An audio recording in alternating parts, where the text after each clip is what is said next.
Chapter 1, Loud House Revamped Prologue. Prologue opens out in the distant void of space. Narrator, the infinitely vast reaches of space, a place of infinite wonder. We see lots of planets, stars, galaxies, and nebulae. Narrator, infinite beauty, and only one planet Earth. We zoom in on Earth and we see the cities bustling and moving. Narrator, an oasis in the very galaxy we call home.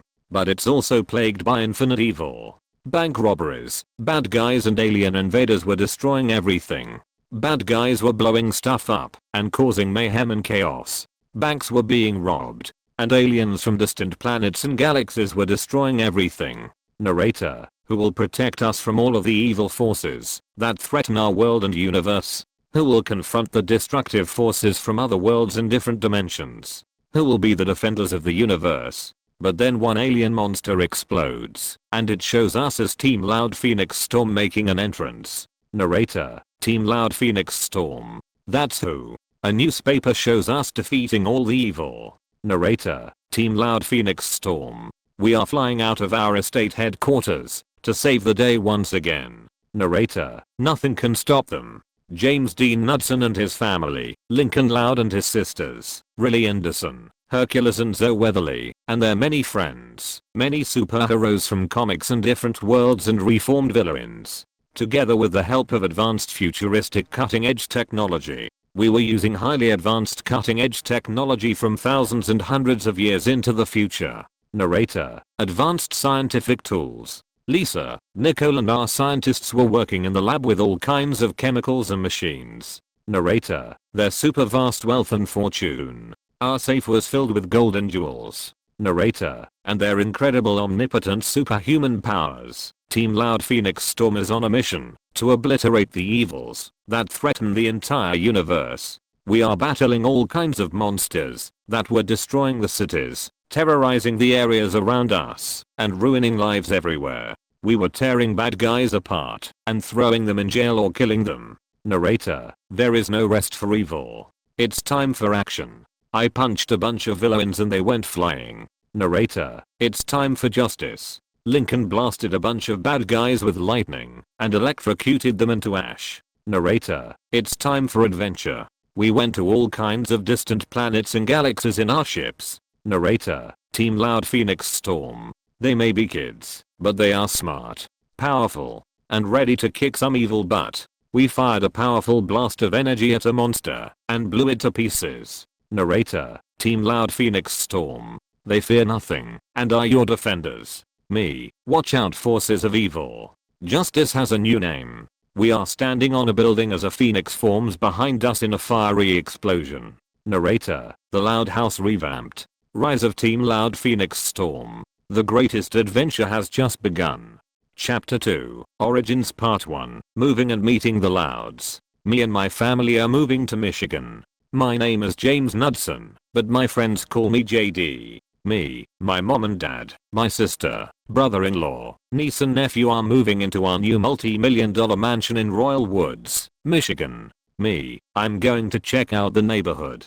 Sumner, be safe. As I checked out the neighborhood, I walked along Franklin Avenue and found one house that was really chaotic. It was 1216 Franklin Avenue. Me, boy, that house is hectic. Then I accidentally bumped into someone. Me, oof. Oh my gosh. I'm so sorry. I wasn't looking where I was going. But it was a boy named Lincoln. Lincoln, it's okay. It happens to me too. Oh, you must be new here. I'm Lincoln Loud. Me, I shake his hand. It's a pleasure to meet you. I'm James Knudsen. But call me JD. Me and my family just moved here from Castle Rock, Colorado. We live in that mansion 1 block southwest of here. I pointed behind me to my mansion. Lincoln, wow. That's awesome. Let me introduce you to my family. Me, okay. Lincoln took me inside his house. It was about as big as where I used to live. Lincoln, welcome to the Loud House. Let me show you around. In the kitchen, Lincoln introduced me to his parents. Lincoln, Mom, Dad, I'd like you to meet JD Knudsen. He just moved here from Castle Rock, Colorado. Lynn Sr., it's a pleasure to meet you, JD. I'm Lynn Loud Sr. and this is my lovely wife Rita. Me, I shake their hands. Pleasure to meet you both. Ritter, so how do you like it here in Royal Woods? Me, it's awesome so far. Lynn Sr, well welcome to the neighborhood. Me, thank you. Lincoln, come on JD. Let me show you our pets. Me, okay. It's nice to meet you both. Lynn Sr, pleasure is ours. Lincoln showed me his pets, a dog, a cat, a canary and a hamster. Lincoln, these are our pets. The dog is Charles, the cat is Cliff, the canary is Walt and the hamster is Gia. We named them after cartoon characters. Me, they're so cute. Lincoln, I know. Let me show you my room. Lincoln took me upstairs to his room. It was small. Lincoln, this is my room. Me, it seems rather small. Lincoln, yeah, it's a converted linen closet, but I'm happy with it. Me, well, whatever works out. You got a lot of cool stuff. Lincoln, thanks. Also I have 10 sisters. Me, shocked, 10 sisters? Holy guacamole. Lincoln, I know. Would you like to meet them? Me, sure. Lincoln took me into another room and he introduced me to the youngest sister.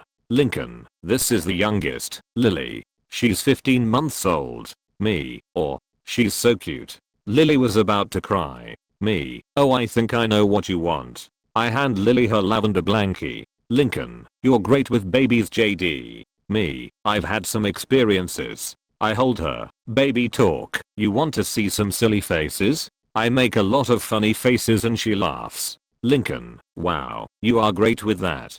I put Lily in her crib and the second youngest sibling came in. Lisa, greetings elder brother. Who is this fine gentleman you have with you? Lincoln, this is my friend JD. Knudsen. JD, this is Lisa. Me, it's a pleasure to meet you Lisa. Lincoln, Lisa is the genius of us. She's 4 years old and she has a PhD and won a Junior Nobel Prize. Me, wow. That's amazing. I've noticed all sorts of high technology equipment when we came in here. Lisa, are you trying to figure out how to cure every disease known to man and invent new ways to benefit all of humanity? Lisa, yes I am. I've recently came up with a cure for Escherichia coli, street name, E. coli. Me, wow.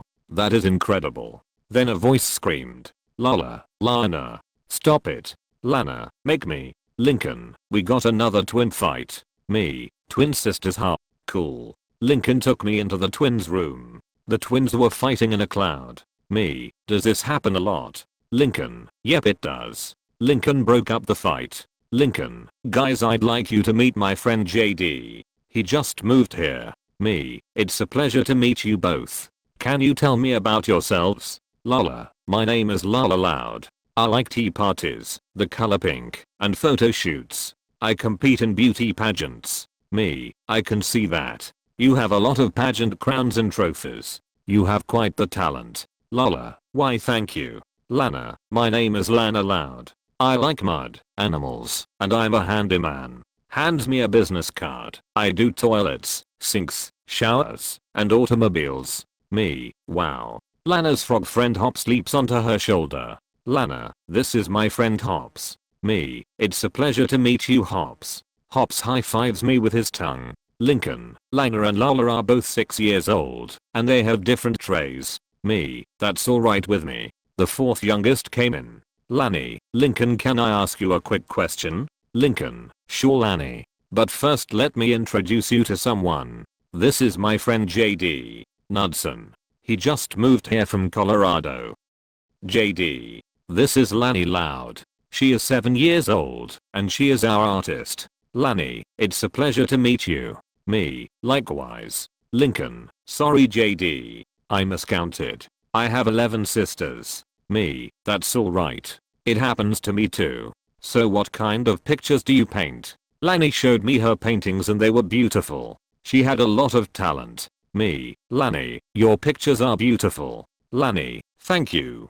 Lincoln, so what did you want to ask me? Lanny, I forgot. I'm sorry. Me, that happens to me too. I hate it when that happens. The fifth youngest appeared out of nowhere and scared us as a pipe organ plays. Lucy, hey Lincoln. Lincoln, hey Lucy. This is my friend JD. Me, it's a pleasure to meet you Lucy. I take it, you're into vampires and dark stuff? Lucy, that's right. Me, I'm a fan of the band Within Temptation. They're awesome. Lucy, interesting. I'm into poetry and I have my own funeral service. Lucy handed me a business card. Me, Lucy's lament. I'll have to call you when one of my family members kicks the bucket, so to speak. Lucy, thank you. I need a word that rhymes with rain. Me, poetry really wasn't my thing, but I know a few. How about gain, drain, train, or chain? Lucy, thank you. Walks off. Me, Lucy is pretty cool. Lincoln, yeah, but to me, she can be spooky. Me, well that's okay. Lynn Jr., off screen, heads up. A football flew in, and I caught it. Lincoln, wow. You got quick reflexes. Me, thank you.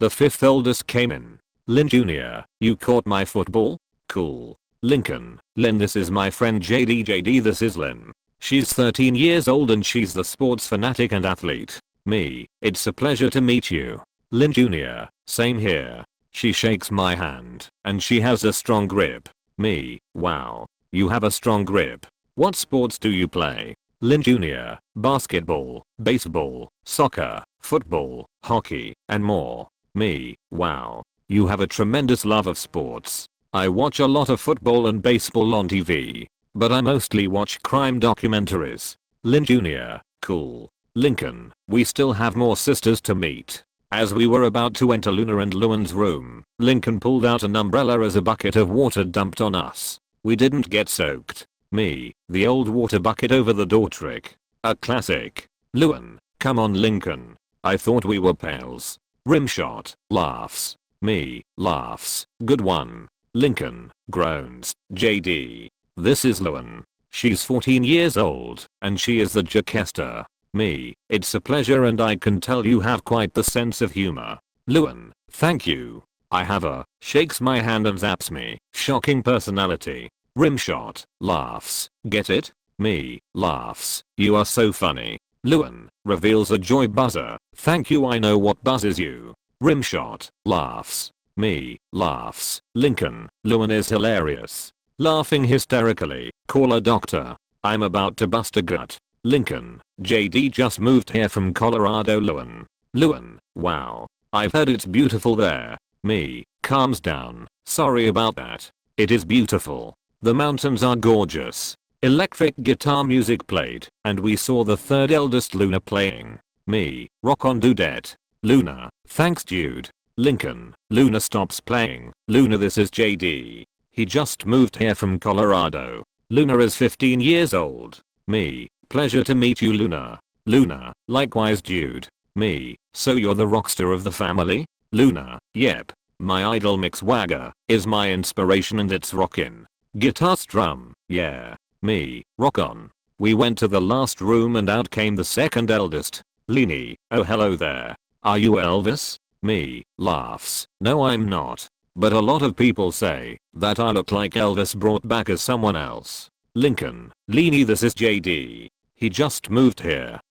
JD. This is Leanie. She's 16 years old. Me, it's a pleasure. Leanie, same here. Me, you sure are pretty Leanie. Leanie, oh why thank you JD. She left and we met the eldest sister. Lincoln, hey Lori. Lori, whatever it is, I'm busy. Me, you must be the eldest of the Loud sisters. I'm JD. I just moved here from Colorado. Lori, oh, it's a pleasure. I'm Lori. I was texting Bobby. Me, I take it he's your boyfriend? Lori, yes he is. Lincoln, Lori is 17 years old, and she's the bossy one. Me, I see. Lori, so how beautiful is Colorado? Me, the mountains are gorgeous. I loved Colorado and lived there for my entire life. I'm going to love Royal Woods even more. I got to get home and finish moving into my huge mansion. Everyone came out and were amazed and started bombarding me with questions.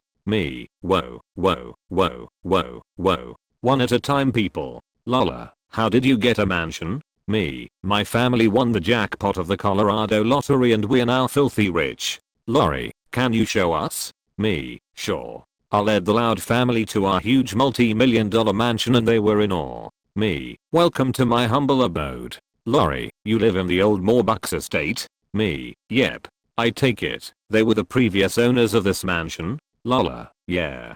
Princess Morbucks was the worst, spoiled, rotten and snobbiest child ever known here in Michigan.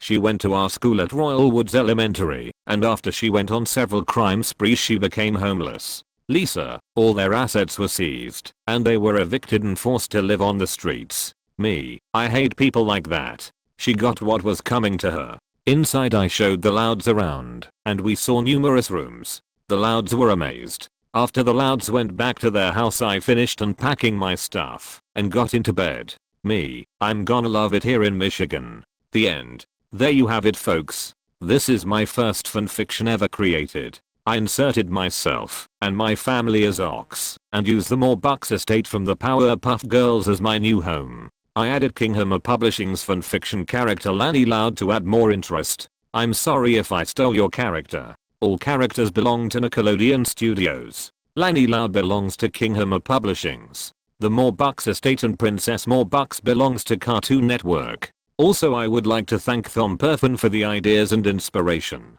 Chapter 3, Origins Part 2, Left in the Dark.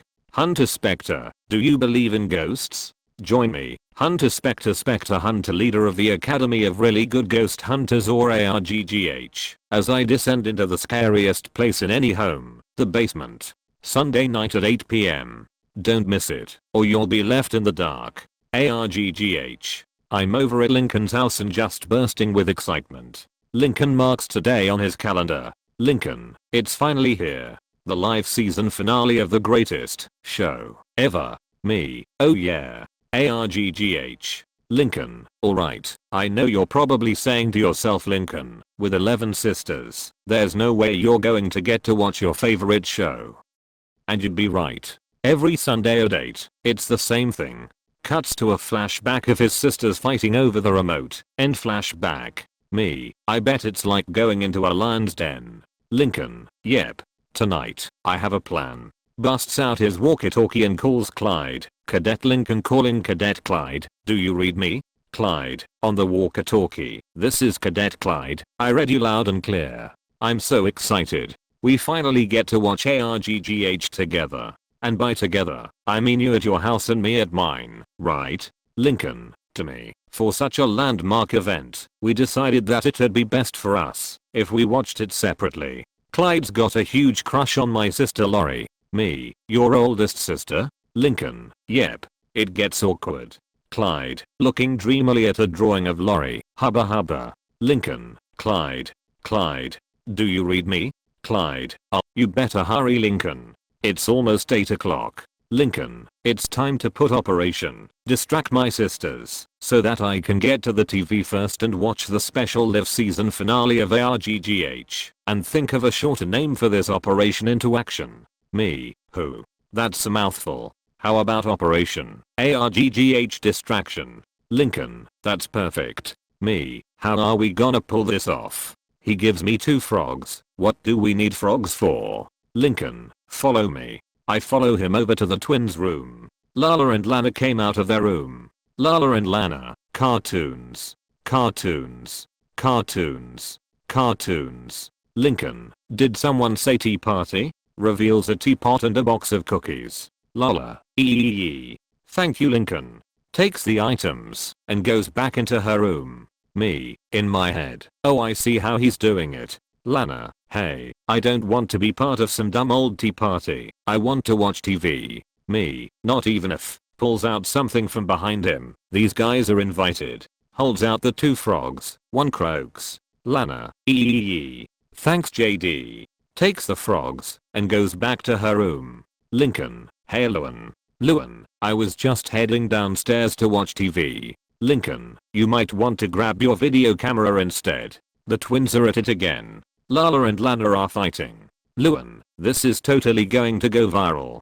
Goes in to record the brawl. Thanks Link. Me, hey Luan. Why couldn't the 11-year-old get into the pirate movie? Luan, why? Me, it was rated R. Closes one eye. Rim shot. Luan, laughs. Good one JD. Me, no offense Lincoln. Lincoln, none taken JD, but that was a good one. Me, thank you. Lanny came out of her room with a book in her hands. Lincoln, oh. Hey Lanny. Lanny, oh, I was just going to the living room. to read my book in peace. I can't focus with Lola and Lana fighting next door. Me, no problem. I pull out some earmuffs and place them onto Lana's head. Lani, gee, thanks JD. Lani went back into her room and Lisa and Lily came out, and I grabbed Lily. Lincoln, hey Lisa, I saved you a trip downstairs, and got that stuff you needed. Lisa, the lactose, triticum protein, sodium chloride crystals, sucrose and gallus ovum. Me, milk, flour, salt, sugar and eggs. Lincoln holds out said ingredients. Lisa, you say tomato, I say solanum lycopersicum. Thank you.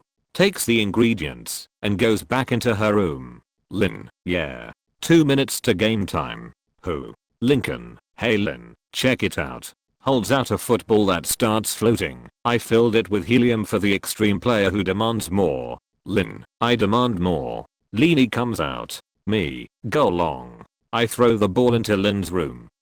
Lynn struggles to get the ball. Lynn, get over here you. Lincoln, oh my gosh. Leanie, what, is there a spider on me? Frantically rubs her head. Get it off. Get it off. Get it off. Get it off. Me, I have some awesome clothes you can make. I pull out a piece of paper with fashion designs on it, unfold it and give it to Leanie. Here, Leanie, oh these are toads adorbs. I'll go make them right now. Leanie heads back into her room. Luna comes out. Luna, hey brothers. TV tonight is gonna be rockin'. Strums her guitar. Yeah. Me, rock on Luna. Lincoln, or you can have your very own flashlight rock show in your bedroom. Holds out a colorful flashlight and Luna takes it. Luna, that is sweet. Thanks Link. Goes back into her room. Lori came out. Lori, has anyone seen my phone? I need to live tweet my show. Me, takes out the phone and presses buttons on it. I got this. I run over to Lori and give the phone to her. Lori, here's your phone. I found it in the bathroom and figured you accidentally left it there. Lori, oh. Thank you JD. How are you at liking here? Me, it's awesome. Laura's phone rings. Lori, hello. Oh, hi Bobby. Laughs. No, I didn't text you to call me. But I'm glad you did. To me. Thanks for finding my phone JD. Me, no problem Lori. We see Lily sleeping. Me, AWW she's tired. Watch this Lincoln. I use the force and bring Lily's blanket over to me and wrap her in it. Lincoln was amazed. Lincoln, how did you do that? Me, I have lots of unique powers. I'll go put Lily in her crib and meet you in the living room. Lincoln, that was awesome. I put Lily to bed and run downstairs. Me, am I on time? Lincoln, yep. Me, I have this feeling we forgot something. Lincoln, like I said, I might not be the fastest and I might not be the strongest, but to get all of my sisters out of the way, it pays to have a plan. Lucy, you forgot me. Lincoln and I got scared as a pipe organ plays. We fall to the ground. Lincoln, Lucy. I always forget about Lucy. Lucy, story of my life. Me, hey Lucy. You need some words for your latest poem? Lucy, not this time. It's the season premiere of my favorite show, Vampires of Melancholia. How you liking it here in Royal Woods,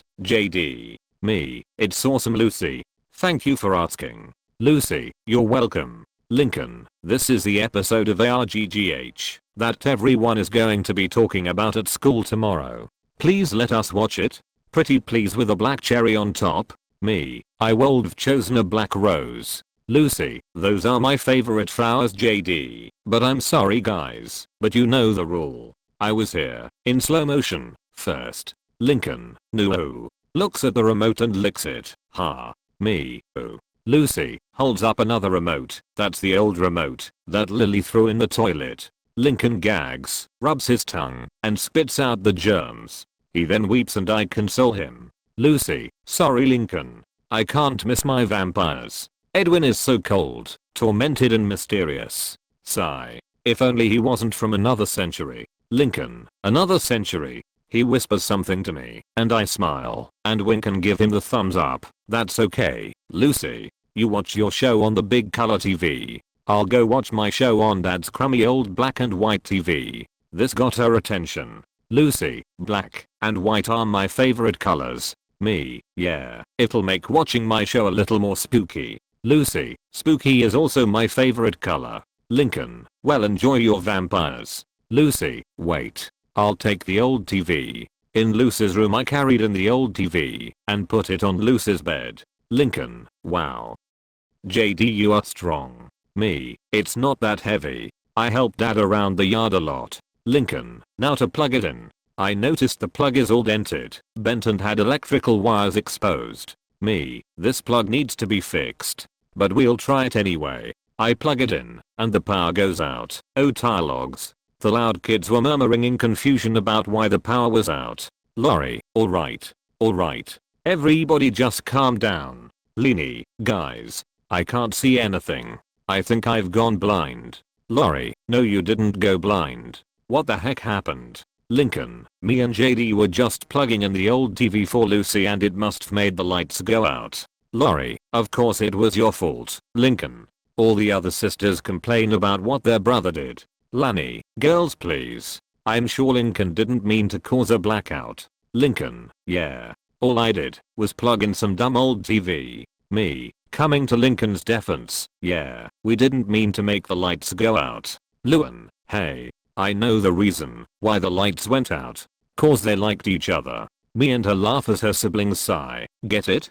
Get it? Me, laughing, yeah, good one Luan. Lisa, that one was so good it deserved a cookie. Hands her one. Luan, oh thanks. Eats it. So anyway, what did one light bulb say to the other light bulb? Suddenly starts glowing. The rest of the siblings and I gasp. Me, horror. Lincoln, you're glowing. Luan, oh, I already told you that one. Luna, no dude. You are glowing. Me, yeah. You look like a human light stick. Luan, hey, wow. Lori, everyone back away from Luan. The siblings step back. Lisa, mom and dad said you're not allowed to use your siblings as experimental guinea pigs anymore.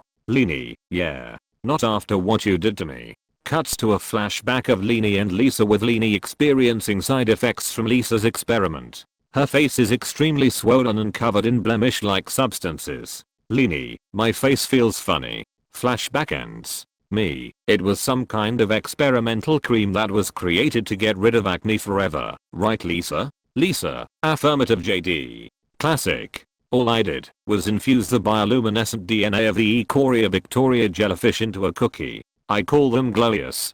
Besides, now we can see. Me, how illuminating. Luan and I laugh, and the others sigh. Lisa, your experiment worked successfully. Lisa, indeed. Lori, okay, everyone huddle around Luan. We do as Lori says. Luan, I always knew I was the light of your life. Luan and I laugh as the rest of her siblings sigh. Lincoln, okay. So how about we get the power back on? Lori, hey. When mom and dad are out, I'm in charge. So first we need to get a head count to make sure we are all here. Me, everybody's all present and accounted for except for Lucy. Lucy appears and scared Lincoln. Lucy, that's right. I help Lincoln up. Lincoln, can I go flip the circuit breaker before Lucy gives me a heart attack? Lori, again, in charge. I'll do it. Where's this circuit breaker thingy? Me, it's usually down in the basement. We all arrived at the basement and Laura's shadow peers over the basement's darkness.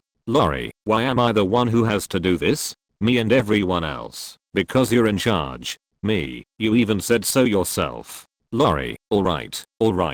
Come on, Luan. Light the way. Luan, that's the brightest idea you've had all day. Me and Luan laugh. Lori pulls her away from her siblings. After doing so, Luan's glow goes away. The rest of us gasp. Whoop. I thought I was staying in tonight, but I guess I'm going out. Luan and I laugh, while the rest of her siblings sigh. Lani, no. Please don't go out. I don't wanna go down there. Shakes Luan. Lori, Lisa, give her another one of those cookies. We won't tell. Lisa, on her clipboard. Negative. That was the only one. Prototype. Me, or cheese logs. I wanted to try one of those. Lori, just great. Here's a wooden creak and it scares her. There's something in the basement. I'm not going down there. Lynn, taunts. You're scared of the dark. Lori, I'm not. You're the one who's scared. Lynn, I'm not afraid of anything. Lucy, boo. Lynn, AAH.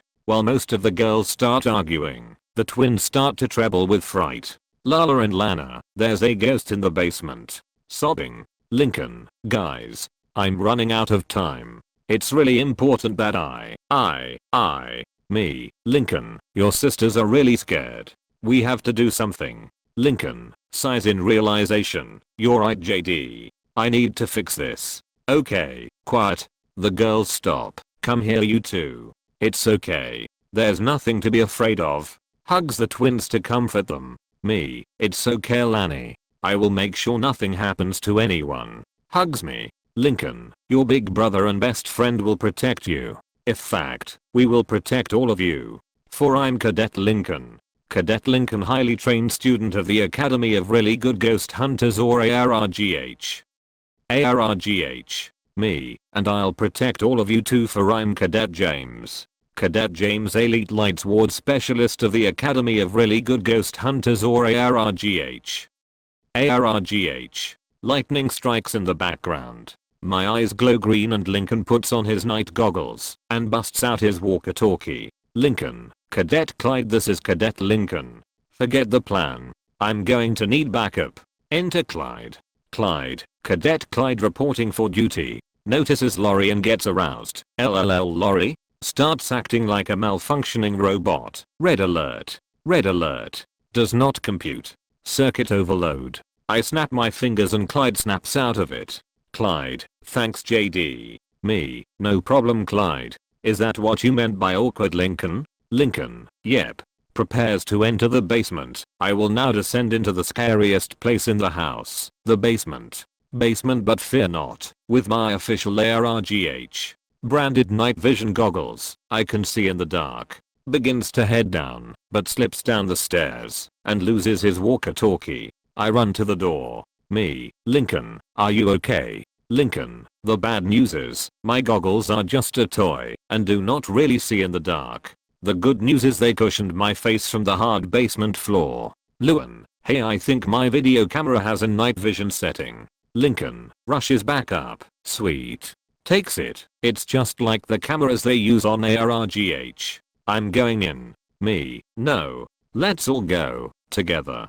I then ignited my lightsaber. It has a green blade. Lisa, gasp, is that a real lightsaber? Me, it sure is. Lynn, cool. Can I touch it? Lynn's hand was near the green blade of light and I stop her. Me, don't touch the blade, Lynn. It's a blade of pure energy and it's powerful enough to cut through anything like a hot knife through butter. Don't worry. I'm very careful with it. The basement. Lincoln was leading the way with Luan's camera as his guide. Lincoln, you may want to stay close. There's no telling what could be lurking down here in the dark. Luan, there's nothing funny about this situation. Although, I do like dark humor. Lini, is someone touching my hand? Lynn, you're touching your own hand. Me, I've trained for this, guys. Everything is gonna be okay. Lori, I hate basements. An eerie sound comes. Lori, gasps. What's that moaning? The girls all gasp and Lincoln, me and Clyde turn to the source. Lincoln, don't freak out. It's just the pipes settling. Another scary sound. Lini, what's that scratching? The girls gasp again, and I turn to the source. Me, it's alright. It's Cliff the cat scratching a scratching post. Cliff is using his scratching post and meows. Lynn plugs up her nose. What is that smell? The girls gasp again, and Clyde sees the source. Clyde, it's just Lily with a full diaper. Luna is holding Lily and understandably grossed out by her baby sister. Lily giggles. Poo poo. Me, I'll have to change her later. Another ominous noise occurs, surprising us. Me, what is it? JD, Lincoln, Clyde. Me, Lincoln and Clyde, terrified. It's the ghost, and it knows our names. We start running around and screaming. Except for Lucy. Lincoln, bravely, I'll save you, sisters. Charges at the ghost. The lights come back on, and it turns out Lincoln is attacking the laundry basket. Lincoln, hi-ya. Take that, evil spirit. Me, after finding the circuit breaker and turning the lights back on myself. That's not a ghost, Lincoln. It's everybody's laundry. Lincoln emerges from the laundry and sheepishly grins. It also turns out that the sound was coming from his walkie-talkie. It was our friend Liam. Liam, southern accent. Lincoln, Clyde, JD. Everything okay at that their house? All your lights were gone. Lincoln, Liam. Yeah, we're alright. All the power's back on. Leanie, with her eyes closed. Lisa, open your eyes. Leanie, opens her eyes. It's a miracle. Laurie, first one to the TV is Couch Commando. Lincoln, I can still get there first. Come on Clyde, JD. Lincoln hurried to the couch dragging me and Clyde along with him, so we can be the first ones and races and passes all his sisters. We managed to get there first and Lincoln grabs the remote and turns on the TV only to find out that the show is now over. Hunter, wow. Wasn't that by far the best episode of ARGH ever? I'd hate to be you if you missed it. Lincoln, Clyde and I gasp. Lincoln and Clyde, shocked, no. Me, disappointed, or fish sticks. And I didn't even get to see it. Lincoln, lamenting, I can't believe I missed my show. Lincoln and Clyde started to break into tears and Lincoln's sisters saw how miserable they are and feel pretty bad for them. Laurie, hands us some popcorn. Sorry you missed your show guys. Luan, but you just lived it. Check it out. Plugs her camera into the TV and shows us what Lincoln filmed. We all watch and enjoy our little adventure on film and me, Lincoln and Clyde are happy to have actually lived the show instead of just watching it. Me, I guess we did live it, didn't we? Lisa, yes indeed. Lincoln, to the viewers, you know, I may have missed my show. But sometimes, it's not about being there first. Sometimes it's about being there together. All of us. Me, you said it. Lucy, you forget me. Lincoln, Clyde and the girls get startled by her appearance. Me, oh yeah, you too Lucy. I check the time. Oh my gosh. Look at the time. Wow you guys, this has been so exciting. I can already tell we are going to be the best of friends. Lincoln, I think so too. Laurie, it's literally been nice having you here. Luna, you're one rockin' dude. Me, makes rock on fingers, rockin'. Lynn, I'll admit. You're alright JD. Lucy, yeah you are pretty cool. For a mortal man. Lola, because I enjoy your company so much, you're welcome to all of my tea parties. But you better not be late to all of them or I'll. Lana pushes Lala. Lana, what Lala meant to say was, we look forward to having you here more. Lisa, affirmative. We could really use another male unit in this household. Luan, yeah. Anyone who laughs at my jokes is a-okay in my book. Lily, a point D. Laughs. Leanie, you're really sweet JD. Me, smiles, thanks Leanie. I think you girls are all sweet too. Lincoln, come on guys. Group hug. We all hugged. Me, oh wow. Well, I gotta go. See you guys tomorrow. Loud kids. Bye JD. I started walking home. I got to my house. Me, yeah. I think I'm really gonna like it here in Michigan. The end. My second fanfiction is completed. Yes I'm a GD in all my fanfictions. But I was trained on Earth. Lots of great adventures await. I'm 15 in my fanfictions, but biologically in real life I'm 30. Until next time. This is JD signing off. Loud House belongs to Nickelodeon Studios. JD is me. Star Wars element belonged to Lucasfilm. Chapter 4, Heavy Metal. It starts at Royal Woods Elementary, Lincoln School. Lincoln opens up his locker, but someone pantses him. Lincoln, to someone off screen really? The other kids laugh at and take photos of his expense. After class, Lincoln gets out of his desk, but the same kid tied his shoelaces together and he trips. Lincoln, sarcastically, oh, real original. The other kids laugh and photograph this too. At lunch, Lincoln sits down in his favorite lunch seat, only to make a fart noise and find he sat on a whoopee cushion. Lincoln, sarcastically, that's real mature. The other kids laugh and photograph again. The bell rings, and he checks his locker only for a pile of garbage to fall onto him. The kids do what they did before again. I make the scene. Me, yelling, don't you buzzard faces have anything better to do? They all run off. Lincoln opens up a door from the trash, not taking it anymore. Alright. That's it. Thanks for sticking up for me JD. Me, no problem buddy. That's what friends do. Lincoln, me and Clyde are walking home from school. Clyde, so, you really confronted that bully? Lincoln, that's right. I said to meet me at 3:30 in front of my house, and we are gonna settle this. Clyde, worried for his friend. Whoa. You're gonna fight? Lincoln, I'm not an animal, Clyde. I'm going to deliver a strongly worded speech as soon as I write it. Me, good thinking.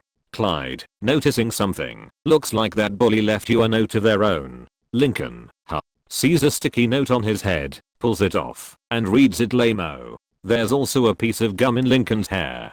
Clyde, sniffs the gum. Ooh. Watermelon lime. Lincoln, better not let my sisters see this, cause then they'll want to get involved and make things worse, the way they always do.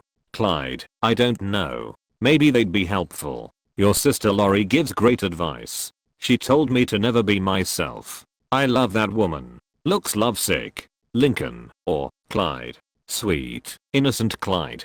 To the viewers, he has no idea what it's like to have 10 meddling sisters. Me, it can't be that bad. Lincoln. Flashback to what looks like Lincoln being sick. Lori puts a thermometer in his mouth and checks his temperature. Lisa comes in with an x-ray machine and takes his x-rays, leaving him with glowing radiation. Luan dressed as a doctor with a clown nose and Luna bandaged him up real tight. Lincoln muffles and Luan removes the bandages covering his mouth so he can breathe. Lincoln, phew. Leanie, carrying a bowl of piping hot soup. Here comes the airplane. Spills it all over Lincoln's crotch. Oopsie. Lincoln, agonized. Ahhhh. It burns. As Leanie walks off screen embarrassed, Luna and Luan bandage up his crotch. End flashback. Lincoln, holding up a finger with a bandage wrapped around it, and that was just a paper cut. Me, okay, I stand corrected. Clyde, well, then, you'd better get that gum out. You wanna look intimidating for that bully. Lincoln, I was born intimidating. Tries to pull it out, but it's too grody to touch for him. Ooh, gross. Clyde, you know, peanut butter will get that gum out. Lincoln, should I use chunky or smooth? Clyde, well, if you use chunky, you're gonna have to use smooth to get the chunks out. Lincoln, good point. Thanks, pal. Lincoln goes into his house and looks around to see if any of his sisters are lurking. The coast is clear, and he steps in and puts his backpack on the floor. Just then, a news broadcast weather board appears next to him with his face in the Sunday. LHN6 Live. Weather report. Clear skies. Lingering bud-ins. Keep umbrella handy. Lincoln, the National Weather Service reports clear skies with only a 20% chance of meddling sisters. But we advise keeping your umbrella handy. Me, good thinking. Lily is playing with some of her toys and notices Lincoln coming in. Lincoln, steps on a squeaky toy and lifts his foot up with some squeaking aftershocks from said toy. Lily, me, Lincoln, sneaks off. Lanny, why are we shushing? Lincoln jumped. Lincoln, nervously, Lanny, what are you doing here? Lanny, I always read my book in the living room. And why do you have gum stuck in? Why? Lincoln covered her mouth before she could say anything else. Lincoln, shhh. Whispers, please don't tell the others. I got bullied at school and I don't want anyone else to know. You know how my sisters can be when it comes to these problems. Lanny, whispers, oh I do. One time they found out I was being bullied at my school and they tried to help me stand up to him. And their meddling was so critical, it almost gave me whiplash. Me, whispers, that's awful Lanny. Just a forewarning Lanny, I have this powerful vigilante complex. It comes out whenever one of my friends are being threatened. Lanny, whispers, I understand JD. Thank you for telling me. Me, whispers, you're welcome. Lincoln, whispers, so you won't tell? Lanny, whispers, not a soul. Me, whispers, we owe you one Lanny. Lincoln, whispers, great. Now where can I find some peanut butter? Lanny, whispers, in the fridge. Me, whispers, thank you Lanny. Lori, from the other room, hold it right there. Lincoln thinks Lori has spotted him, but she's really talking to a friend of hers on her phone. Lori, he wore cargo shorts on your date? That is literally the worst thing I have ever heard. Me, that was close. Lincoln, phew. Sneaks into the kitchen and gets to the fridge and looks for the peanut butter. Peanut butter, peanut butter, where's the peanut butter? Me, here's Luna singing. Whispers, Luna's coming. Luna comes in humming a tune and Lincoln hides the gum by sticking his head in one of the crisper drawers. Luna, hey, brothers. Me, hey Luna. Lincoln, hey, Luna. What's the haps? Luna, seeing Lincoln's position. Rad way to chill out, bro. Lincoln, right. Totally rad. Luna, hey, hook me up with some pudding. Me, let me get it for you.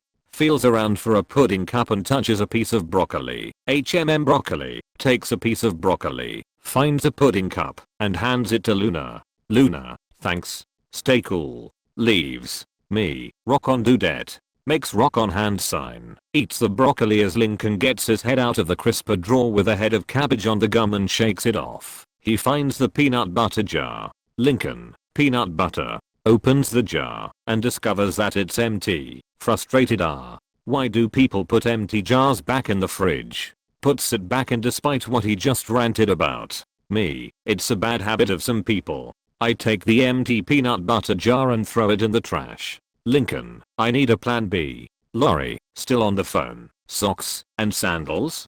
Cut it out. Lincoln, cut it out. That's it. Sneaks past Lori. Hey, Lanny, where do we keep the scissors? Lanny, in mom and dad's room. Lori, now that is literally the worst thing I have ever heard. Lincoln sneaks into his parents' room and grabs a pair of scissors to cut the gum out with. As he makes his way to the staircase, Luan is coming down. Me, whispers, Luan's coming. Lincoln sticks the gum to the wall to hide it. Lincoln, hey, Luan.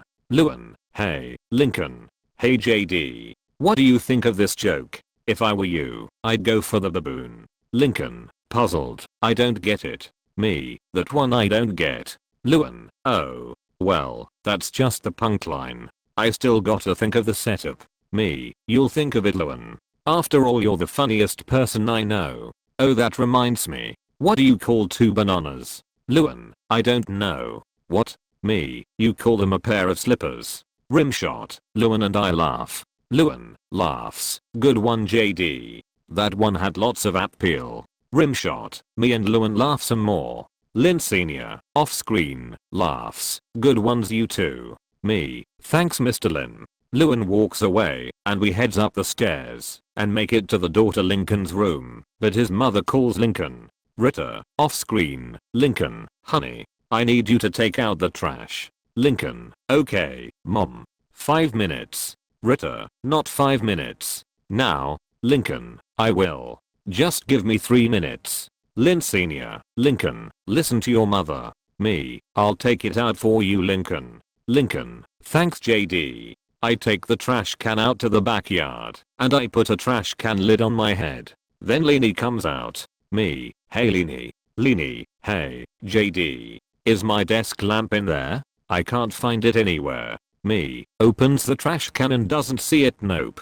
Have you tried looking on your desk in your room? Leanie, so smart. Sees the lid on my head. What's up with that hat? Me. Oh, this. Striking a few poses. I used to wear trash can lids as hats when I was a little kid. It's funny. Leanie, inspired HMM. I rush up to Lincoln's room and find him talking to Lisa. Lisa, greetings, human. There's liquid embastyrosaflora in your follicular area. Lincoln, oh what in my who now? Me, she means you've got gum in your hair Lincoln.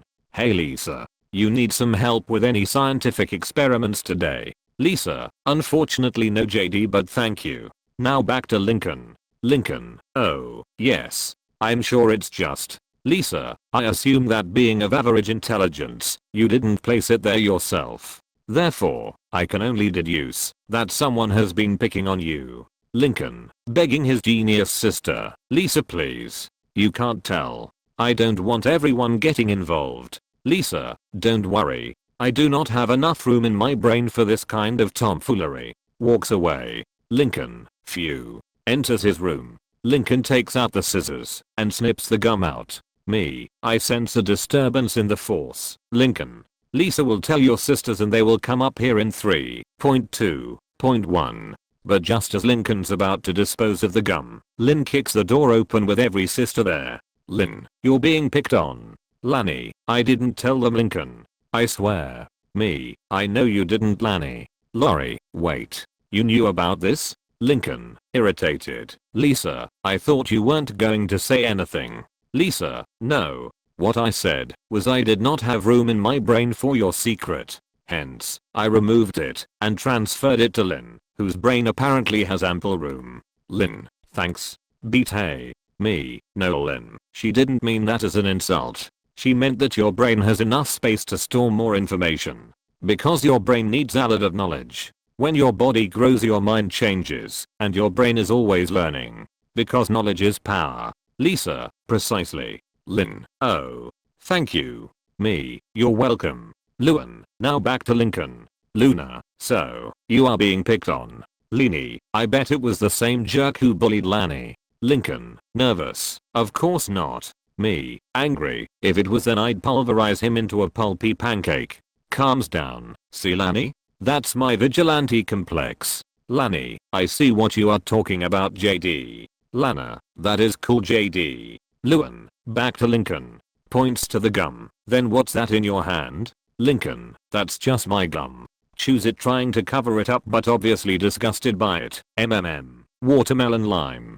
And hair. Lincoln coughs it out. Me. Bletch. The girls start demanding him to let them help him. Lanny. Please girls.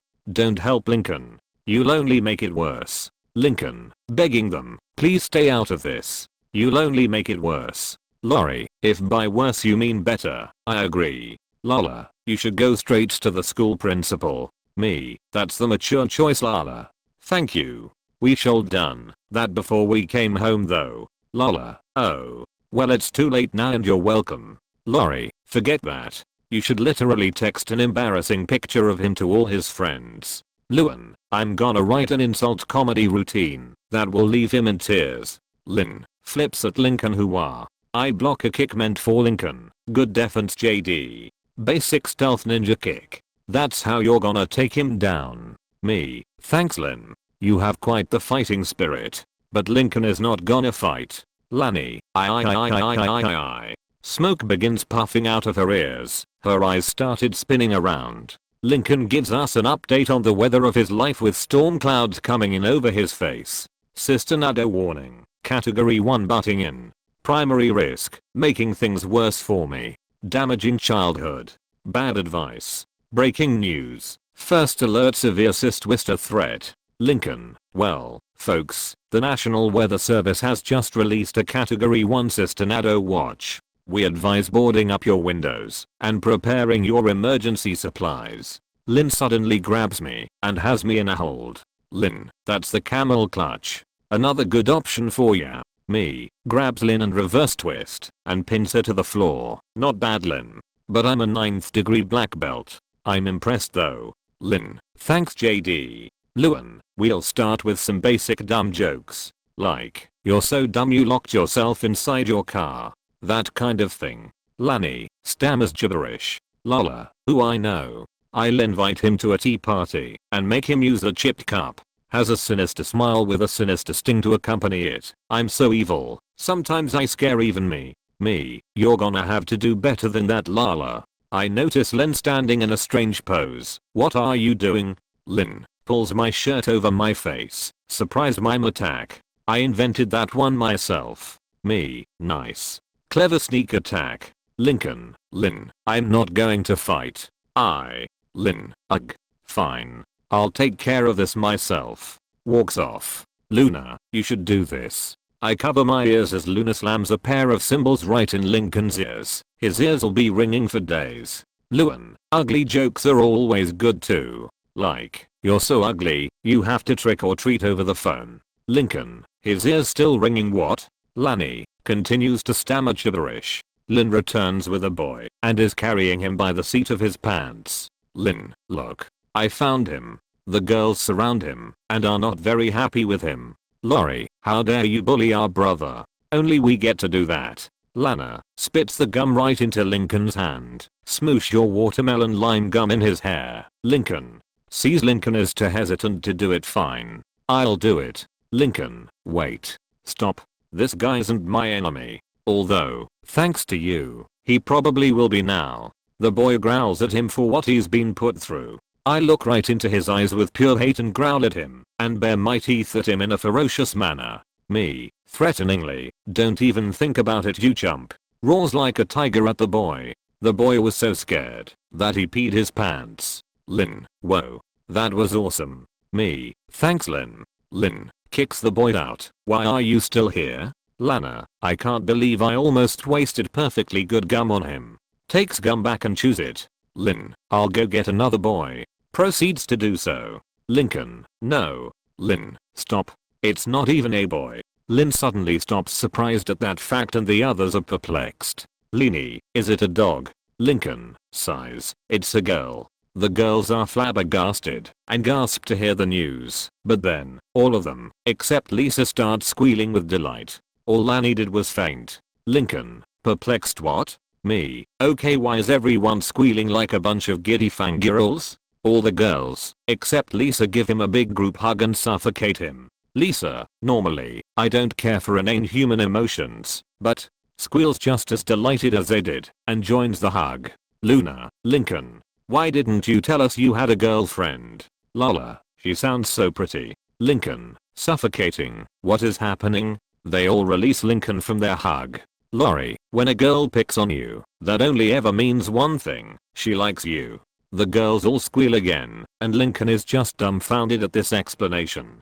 Me, I always thought that was nothing more than a fairy tale. Her name is Ronnie and Santiago. Lori gasped when she heard that name. Lori, Bobby's little sister is picking on Lincoln, and she likes him. Lincoln, to Lori, your boyfriend's little sister is picking on me, and you think she likes me? Lori, that's right. Lincoln, disbelieving, that's ridiculous. She shoved a sandwich down my pants. I was picking sesame seeds out of my butt for days. Me, oh. The girls swoon over such a flirty prank. Leanie, so romantic. Lori, that's a classic. Lincoln, you guys are nuts. She hates me. I'm gonna meet her today and give her a piece of my mind. Lori, you need to give her a piece of your heart instead. Lincoln, scared what? Leanie, I think he needs to kiss her. Lily makes kissy faces in agreement. Lincoln, petrified what? Me, terrified. Uh-oh. Sisters minus Lanny, kiss her. Kiss her.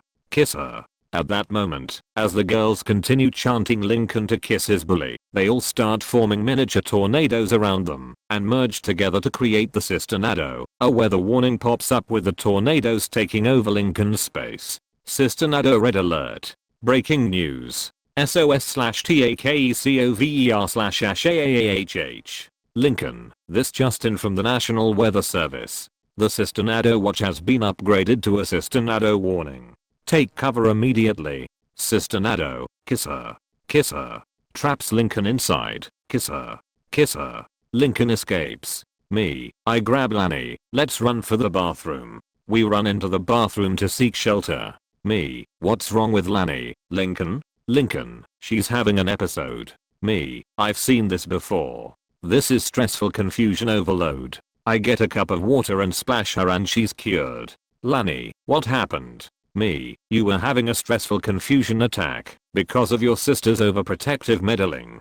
I know you did your best to look out for Lincoln. Lanny, the girls became the Sisternado, and I brought you here in the bathroom for shelter. Lanny, thank you JD. You're a true friend. But I'm so embarrassed. I do that every time I get confused. I wanted to help back there, but I didn't know what to do. And me, I put my hand on her shoulder. I'd do anything for my friends and it's alright. I know it can be hard live in a big family and there will be times where you don't have the solution to everything. But we will always be there for you, and we will never give up on you. Because siblings and friends always know the right thing to say. Lanny hugs me. Lanny, thank you JD. Me, anything for a friend. Lincoln, picks up his radio. Mayday. Mayday. Clyde, do you copy? Clyde, Roger. I mean, this is Clyde, not Roger. But yeah. Roger, it's Clyde. Lanny, what's Lincoln calling Clyde for? Me, for advice. The girl that's bullying Lincoln is Ronnie and Santiago, Laura's boyfriend's little sister, and your sisters think that she's picking on Lincoln because she likes him. Lanny, I thought that was a fairy tale. Me, I was thinking exactly the same thing. Lincoln, panicking, my sisters have lost their minds. They think the bully likes me. They want me to kiss her. Clyde, I don't know. Maybe they're right. Lincoln, my sisters are never right. All they do is meddle. Clyde, they are girls. Lincoln, they know more about these things than we do. It's a scientific fact. Lincoln, yeah, but there's no way that. Suddenly starts considering the possibility. Wow. Me. You really think she might like me? How would I know? Clyde, there's only one way to find out. Me. Oh boy. I have a feeling that this is not gonna end well. Lanny, let's go with him to support him. Me. You read my mind. Lincoln goes out to confront the Sister Nado. Sister Nado, kiss her. Kiss her. Kiss her. Lincoln, hold it. The Sister Nado comes to a stop and the sisters turn back to normal. Lincoln, so am I going to kiss this girl, or what? Smirks the girl, sends Lisa squeal again. Lisa, again. Squeals again. 3:30. Lincoln, it's 3:30. Lala, lip balm. Lala applies it. Lana, breath mint. Lana puts it in his mouth. Let's do this. Heads on out to meet the girl of his dreams. Lynn, go get her. Romeo. Lori, you so got this, little bro. Lala, or, our little Lincoln. Lana, all grown up. Lala hands Lana a tissue for her to blow her nose. Lini, wearing the trash lid on her head, having been inspired by me, all the bridesmaids should wear these hats at Lincoln's wedding. These are all the rage right now. Lincoln, me and Lanny step outside. Lincoln marches up to Ronnie Ann and gives her a kiss. Sisters, sweetly AWW. The bully, however, responds to this romantic gesture by trying to punch Lincoln in the face, and JD grabs Ronnie Ann's arm. Me, Ronnie Ann, please don't do that and hear us out. This was something that was not supposed to happen. Lincoln's sisters minus Lanny here were totally overprotective of Lincoln and Lanny, and they were doing everything in their power to protect him and her. Lanny, you see, Ronnie Ann, we have a big family. Lincoln's our only brother, 1 boy 11 girls, me included, and it gets really overpowering. Me, also Ronnie Ann, bullying is wrong on so many levels. It destroys lives and tears families apart, and Lincoln's sisters minus Lanny thought that you were picking on him because you have a crush on him. That's not how it works. Bullying is still bullying. I've seen people lives ruined because of it. Ronnie Ann started feeling guilty about what she has done to Lincoln, and tears started welling up in her eyes, and she bursted out crying and embraced Lincoln in a tearful hug. Inside the loud house, Ronnie Ann explained why she bullied Lincoln. Ronnie Ann, you see, the reason I started bullying Lincoln is because ever since Bobby started dating Lori, whenever Bob is not busy, he spends practically all his free time texting and making goo goo eyes at Lori, and barely spends time with me. So I figured, if I pick on Lincoln, then Lori will be upset about it and break up with my brother permanently. Ritter, I understand, but this is not the way to go about it. Talk to Bobby and ask him to find some special time with you. Lori, mom's right. I understand, and Bobby needs some free time with you. Ronnie Ann, I'm sorry Mrs. Loud. I didn't mean any harm to Lincoln. I was just so fed up with Bobby spending more time with Lori than me. Lincoln, it's alright Ronnie Ann. I forgive you. But I'm concerned that if anyone saw us together, they would make fun of me. Me, let them try. Because I'm not only Lincoln's best friend and brother figure, I'm also a protector for him. Because I will be his guardian angel. Watch this. I show everyone my greatest gift. I spread black angel wings that are darker than the night. Everyone gasped at this. Lincoln, JD, you're an angel. I nod my head. Lincoln then hugged me, and he was so happy. Luna, dude, you are more awesome than ever. I smile and make the rock on hand sign. The end. Me, wasn't that a great episode everyone? Louds, yeah. Me, now remember kids, it is never okay to bully someone. If someone you know is a victim of bullying, do not hesitate to help. Get an adult to help as well. Lori, you can make a difference in the fight against bullying. Lanny, friends are always there for you even in rough times. Me, you have the power to make sure bullies never win. Until next time, stay tuned to another great episode of The Loud House. Everyone, goodbye. This message is brought to you by Stomp Out Bullying. My third fanfiction is complete. I despise bullying with a grudge. It makes me sick. Loud House owned by Nickelodeon Studios. Star Wars Element owned by Lucasfilm. JD owned by me. Chapter 5, The Butterfly Effect. The scene opens up on an exterior shot of the Loud House on a sunny day. Lincoln leaps out of his room to perform for the viewer. Lincoln, watch in awe as the amazing Lincoln displays his unbelievable yo-yo skills. I shall now walk the dog. Charles enters the scene. carrying a leash in his mouth. Lincoln, not you, Charles. I meant the yo-yo. Charles whimpers, and he walks out of the scene. Lincoln does his walk the dog trick. Lincoln, I shall now go around the world.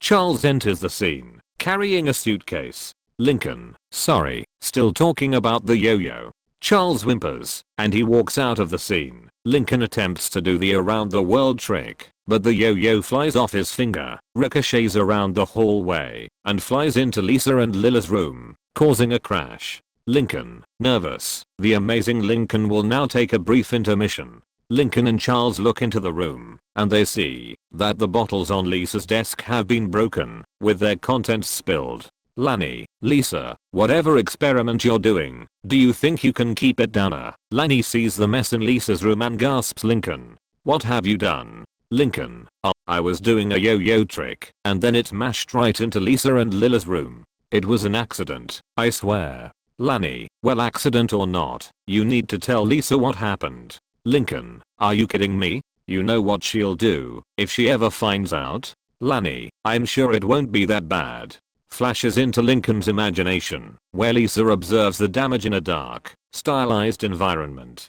Lisa, turning red with anger, with her teeth sharpened, you've completely destroyed my life's work. I despise you, and you no longer exist to me. A wall of fire burns in the background behind her, along with a satanic cultist choir, as the scene flashes back to Lincoln. Lincoln, no. She must know about this. Charles, whimpers. Lincoln, oh, come on, Charles. When did you get a conscience? I've seen you poop on the couch. Lani, but Lincoln, you can't just walk away from something you've done. Not telling the truth can have dangerous consequences. Lincoln, you worry too much, Lanes. Besides, if I just walks away, what's the worst that can happen? Charles glances at the viewers. Lincoln takes the yo-yo from the damage. Lincoln, I'll just remove the evidence, and they'll be none the wiser. Lincoln, Lani, and Charles walk out of the room. A drop of one chemical falls into a puddle of another chemical, causing an explosion that raises the roof. I was walking to the loud house when I saw the explosion. Whoa. I rush into the loud house worried. Transitions to Lisa, who is examining the damage on her desk. Lani, is everything alright? Lisa, I'm not quite sure. I don't understand what went wrong. Lani, I wouldn't know. I saw the explosion and I knew something happened. Lani, yeah. Lisa, science is a fickle mistress.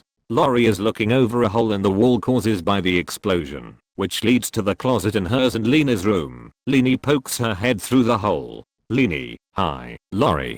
Have we always had a window in our closet? Lori, ugh, it's not a window. Lisa's experiment blew a hole in the wall. Notices a picture frame peeking out from the other side. What's this? Lori sees that the frame contains a signed photo of Bobby. Lori, to my bodacious babe. Leni, why is this picture Bobby hidden on your side of the closet? Leni, oh, there it is. That was a surprise present from Bobby for your 88th day anniversary. He asked me to hide it for him, but I forgot where I put it. Lori, that anniversary was 8 days ago, and Bobby gave me socks. I can't believe this. You're literally seeing Bobby behind my back. You are no longer my sister. Lincoln walks into the room. Everything okay after that unexpected and totally random explosion that I know nothing about? Lori shouts in anger, marches out of the room, and slams the door. A coat rack in the closet falls onto Leni, knocking her out. A shelf also tips over,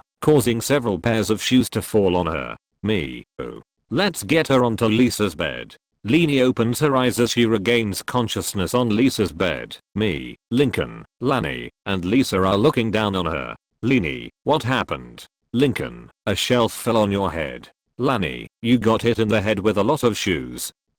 Are you alright, Leni? Leni, of course. Everyone knows that an object falling at a velocity of 9.8 meters per second squared will result in a temporary loss of consciousness. Lani, why is Leni talking like Lisa? Lisa, I knew that. The question is, how did you? Lincoln, hey, I saw this in a movie once. I bet getting hit on the head altered Lena's brain and made her smart. I've seen this before too. Lisa, Lincoln, you seem unable to distinguish between scientific fact and preposterous Hollywood schlock. Leni, I don't get it. Lisa, see. Same old Leanie.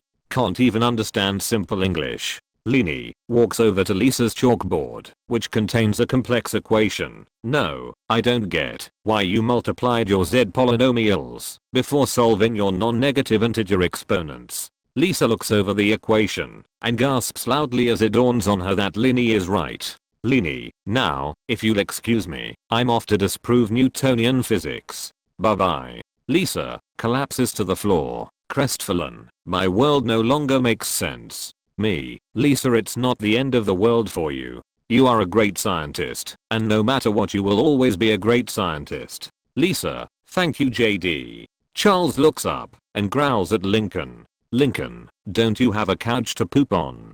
Cuts to Lincoln finishing cleaning up the couch. Lincoln, Charles, that was a rhetorical question. Lynn enters the house, screams loudly, and pounds her fist against the wall. She hyperventilates as Lincoln walks up to her. Me, Lynn, what's the matter? Lincoln, what are you so upset about? Lynn, I just got kicked off all my sports teams because I'm failing school. Me, what? What happened? Lincoln, how could you fail? Doesn't Lisa tutor you? Lynn, she used to, until she dropped out and got a job as a gas station attendant at Flip's Food and Fuel. Lanny and Lincoln, she what? Me, why would she drop out like that? Lynn, ugh, without sports, my life is meaningless.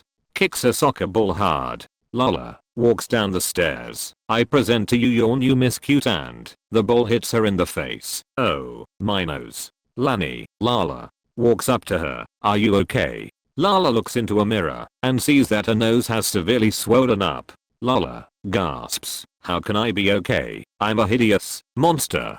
Lincoln, it's not that bad. Lala, my pageant career is over. Lala runs up the stairs and she trips and falls on her face when she reaches the top. Me, oh, that must have hurt bad. Lala, oh, my teeth. Cries. Lanny turns to Lincoln. I told you there would be consequences for your actions. See how much trouble you caused. Charles looks up at Lincoln and he shakes his head in disapproval. Lincoln, fine, I'll fix it. Me, what did Lincoln do? Lincoln, I'll explain on the way. I fly and Lincoln and Lanny rides their bikes over to Flip's Food and Fuel and we see Lisa wearing a gas station attendant's uniform. Lincoln, Lisa, why are you doing this? Lisa, Flip's the only guy who will hire 4-year-olds with no experience. Lincoln, no, I mean, why are you doing any of this? Come home. Lynn needs you. Lisa, why don't you get Miss Smarterpants to help her? Leanie drives up in a purple convertible. Speak of the devil. Regular or unleaded? Leanie brandishes a certificate. Oh, I don't need gas. I just won the Nobel Prize for inventing a car that runs on apple juice. Lanny, wow, that's impressive. Lisa, of course you did. Me, that is amazing. Leanie hands Lisa a juice box. Fill her up, please. Lisa opens up the fuel tank and squirts the box's contents into it. Lincoln, and then we'll all get in Leanie's juice-mobile, go home, and forget all this nonsense. Leanie, can't. I'm off to Harvard. Au revoir, adios, auf Wiedersehen, and aloha. Lisa, aha. Aloha means hello. Leanie, it also means goodbye. Speeds off. Lisa, dang it. I used to know that. Flip, the owner of the station, opens a window and calls out to Lisa. Flip, hey, chatty Cathy, back to work. Me, no Flip you cheapskate. She's coming home with us, and we are gonna get everything on track again. Flip, she belongs to me. She will work until I tell her to stop for my money. Me, we'll see about that. As of right now Lisa's quitting. The station's payphone rings. Lincoln answers it, and he hears barking on the other end. Lincoln, hello. Charles. She's what? Alright, I'm on my way. Lanny, who was that? Lincoln, that was Charles. Lala's trying to move out. Lanny, what? Me, what? Lanny, how can a dog use a phone? Me, Lincoln and Lanny run back to the loud house. Lincoln enters Lala's room, holding an ice pack. Lincoln, look who it is, Miss Soon to Heel. Lala, who is trying to stuff a bunch of clothes into a suitcase, turns to Lincoln. She still has her swollen nose, and all but one of her teeth are gone. Lala, what do you want? Lincoln, me, jumping knife blades. Lincoln, I mean, you're looking better. Lola, with a lisp. Oh, nice try, Lincoln, but I'm out of here. Lani, Lola, you're making a big mistake. Lola, the only mistake I'll ever make is staying here where I'm constantly reminded of my former self. Looks up, sadly, at old photos of herself, my beautiful, beautiful self. Lincoln, but, Lala struggles to pull her stuffed suitcase, and the handle breaks off, causing her to fall on her face and black both her eyes. Lola, I'll send for this.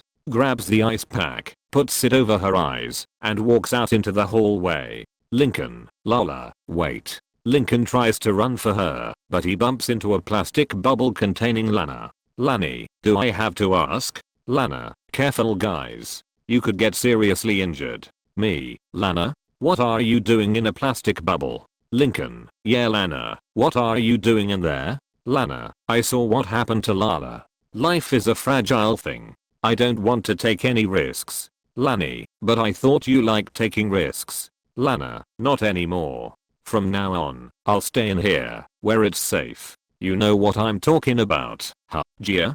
Gia rolls by in his hamster ball. Lincoln, Lana, you can't be serious. Lana rolls past him. Lana? We suddenly hears Luna singing. Luna, singing. Things have gotten drastic / now. My sister lives in plastic / where did it all go wrong? Lincoln, Luna? Luna, shows Lincoln a laptop. Check it, bro. I uploaded a song I wrote about our family going down the highway to hello. I just got 50 more hits. Me, that's rockin' dudet. The ceiling breaks open, and Mick Swagger descends, holding into a rope ladder from a helicopter. Luna, gasps. Mick Swagger? Me, Mick Swagger. Awesome. Mick, your singing is amazing. You gotta join my tour. Holds Luna's hand and Lani hugs Luna tight. Lani, please don't go. This family is falling apart. Luna, sorry sis. Luna is in. The rope goes up though the hole in the ceiling, carrying both away. Lani, no. Luna, from the helicopter. Sorry, dude. The helicopter flies away. Me, this is awful. This is getting out of hand really fast. Lani, every one of my sisters are going away. Tears begin to flow. Lincoln, Lani? Are you? Lani looks at Lincoln angrily. Lani, this is all your fault. Runs off. Lincoln, Lani wait. Oh no. Lincoln and me go into his room, and he decides to contact Clyde with his walkie-talkie. Lincoln, Clyde, this is Lincoln. Come in. I've got a code blue. The screen splits in half to show Clyde's location. Clyde, code blue, you did something wrong, and lied about it, and now everything is all messed up. Lincoln, affirmative. Can you come over? Clyde, negative. I've got a code green. Lincoln, you showed up to school in your underwear? Clyde, no, that's code orange. Hang on. Clyde's is revealed to be skydiving with Lori, and he takes a picture of them with his camera phone. Lincoln gets the picture via text message on his phone, and he jumps up in surprise. Lincoln, sweet mother of, what are you doing with Lori? Clyde, I've been trying to tell you. A code green. Lori broke up with Bobby, and I'm the rebound guy. Lori, happy 8-minute anniversary, Snooky Boo Boo Sugar Bear. Clyde leans in for a kiss, but Lori deploys her parachute, causing Clyde to kiss a flying bird instead. Lincoln, gags, and throws away the walkie-talkie. What is happening to my family? Me, it's being destroyed, that's what. Luan shows up, solemn and depressed, and knocks on Lincoln's door. Luan, knock knock. Lincoln, who's there? Luan, this is not a joke. Lincoln, do you know what's going on in the world? Here, take Mr. Coconuts. He just reminds me of all the trees being cut down in the rainforest. Lincoln, wait. Luan, what brought this on? Luan, well, ever since Luna left, I've had no one to try my jokes out on. So, I've been watching a lot of cable news, and what I've seen is horrific. So, I've decided to become an activist. Me, Luan, that's crazy. Lincoln, don't be ridiculous. You're a comedian. Takes out a pie and throws it into his face. See? Funny, right? A horde of wild animals stampedes past Lincoln. Lincoln, what the heck was that? Luan, they're just Lana's pets. I liberated them. And now, I'm off to heal this ticking time bomb we call Earth. Lincoln, wait. Luan, you can't be serious. A monkey appears, spooking Lincoln, and it takes Mr. Coconuts. The monkey and a big snake are in the living room. Lincoln chases Izzy, who hides under the couch. Lincoln, get back here, Izzy. The snake hisses at him and hides behind the couch. Lincoln, Izzy, come to Uncle Lincoln. Me and Uncle JD. News reporter on the TV. And now, for tonight's top stories. Former rising star Luna Loud was kicked off the Mixwagger tour for destroying a hotel room. The news cut to footage of Luna screaming amidst the wreckage of her hotel room. Luna, in a British accent, all I wanted was a bleeding pillow mint. Lincoln, Luna? Me, that's like what happened with the band The Who. Lincoln, what happened JD? Me, in 1967, The Who trashed their whole Holiday Inn hotel room and were banned for life from it. Lincoln, that's very similar. Reporter, in a related story, former comedian turned activist Luan Loud has chained herself to a giant redwood tree. The news cuts to footage of Luan chained to a giant redwood tree, while onlookers record her with their mobile devices. Luan, chanting, hey hey, ho ho, keep your hands off, let it grow. Me, that is suicide. Lincoln, Luan, Izzy, the snake, and the monkey join him in viewing. Reporter, I'm being told we have breaking news. Lincoln, please don't be one of my sisters. The news cuts to a reporter on the scene at Flip's Food and Fuel, with Lisa drinking a flippy iced drink right next to her. Reporter, Tucker, I'm here at Flip's Food and Fuel, where two unknown bandits have just made off with a carload of beef jerky and a cotton candy machine. Lisa, they are not unknown, they are my sisters. Sips, their betrayal hurts more than this brain freeze. Reporter, I'm getting word that the bandits are currently leading police on a slow speed chase. Cuts to an army of police cars chasing Lala's kiddie car through the desert. Lala, her face now covered in bandages, is driving, while Lynn is in the passenger seat, eating cotton candy. Lincoln and the animals look on in shock. Izzy, Lincoln, and the monkey take on the familiar wise monkey poses. Lincoln, where did it all go? Me, that's like the 1991 movie Thelma and Louise. Lincoln, what's that about? Me, it's about these two best friends and they go on a cross-country crime spree. They did horrible crimes, and then in the end the police cornered them, and they knew that they were gonna go to prison for the rest of their lives, and in one last act of desperation they drove off the edge of the Grand Canyon and killed themselves. Lincoln, shocked, what? Reporter, one has to wonder, where did it all go wrong for these girls? And why is a 4-year-old working at a gas station? Flip takes hold of the camera. Flip, interview over. Wait, don't forget to come down to Flip's Food and Fuel, home of the Flippy. Now the interview's over. Puts his hand over the camera. Me, what a cheapskate and a selfish skinflint. That's why I'm gonna report him to the Michigan Better Business Bureau. Lincoln turns off the TV. Lucy suddenly appears next to us. Lucy, I was watching that. Lincoln screams and jumps up in terror. Lucy, at least you're still normal. Lucy looks toward Lincoln and smiles wide to reveal a pair of vampiric fangs as she hisses. Lincoln, duh. Not normal. Me, vampire. Lucy, I was bitten by Lana's liberated vampire bat. Greatest day ever. Turns into a bat and flies away. Me, Lucy's dream is to become a vampire. We then see Lanny by the couch. Lincoln, Lanny, oh thank goodness you're okay. Lanny began to float up in the air. Not okay. Me, whoa. Lincoln, what happened? Lanny, well, I ran into Lisa's room to see if Lila's okay. Then I slipped on some of Lisa's chemicals and the next thing I knew I got superpowers. Me, that is awesome. Lincoln, yeah. What kind of superpowers? Lanny, mostly flight. Lifts up the couch. Me, awestruck. Whoa. Lanny, and super strength. Me, incredible. Lincoln, how is this possible? Lanny, you're asking me? After your little accident made all this possible? Me, Lanny, you'd better stay with us, so we can help you. I would be more than happy to train you. Lanny, I'd like that JD. I'll stay here. Lincoln, thank you Lanny, and I'm so sorry. Lanny, I know Lincoln. They hug. Lincoln, 9 sisters lost, but there's still one I can save. Me, let's go. Me, Lincoln and Lanny enters Lisa and Lila's room, and he looks into Lila's crib. He finds that she is not in it. Lincoln, Lily? Me, where is she?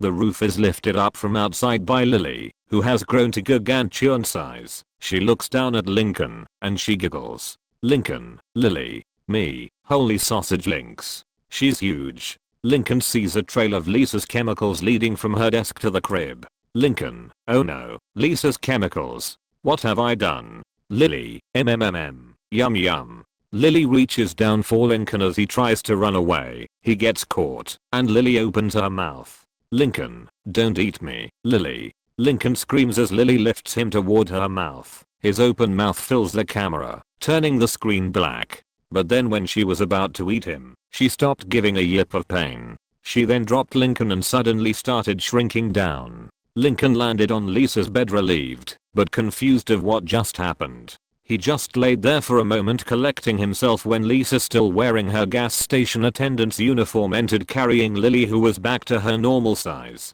Lincoln sits up seeing them. Lincoln, Lisa, you're back. Lisa put Lily back in her crib. She then gave Lily a band-aid on her left heel and a lollipop, which made her happy. She then showed a makeshift syringe gun. Me, what made you come back? Lisa, I heard the ruckus all the way from Flips and ran over to see what was happening. When I saw that Lily gained the size of a titan, I figured it was because of my chemicals and quickly whipped together an antidote with whatever I could find in the garbage. Lani, you arrived just in the nick of time, Lisa. Lincoln then ran up and hugged her. Lincoln, I could not be more grateful. Lisa, I know. I can't believe I forgot how great I'm at science. I should not have let Leni suddenly getting smart get to me. Just cause she pointed out one mistake I made in a formula doesn't mean she became smarter than me. I mean, I could make her apple juice car if I wanted. Lincoln, so you're back to being your old self? Lisa nodded. It's what I really enjoyed.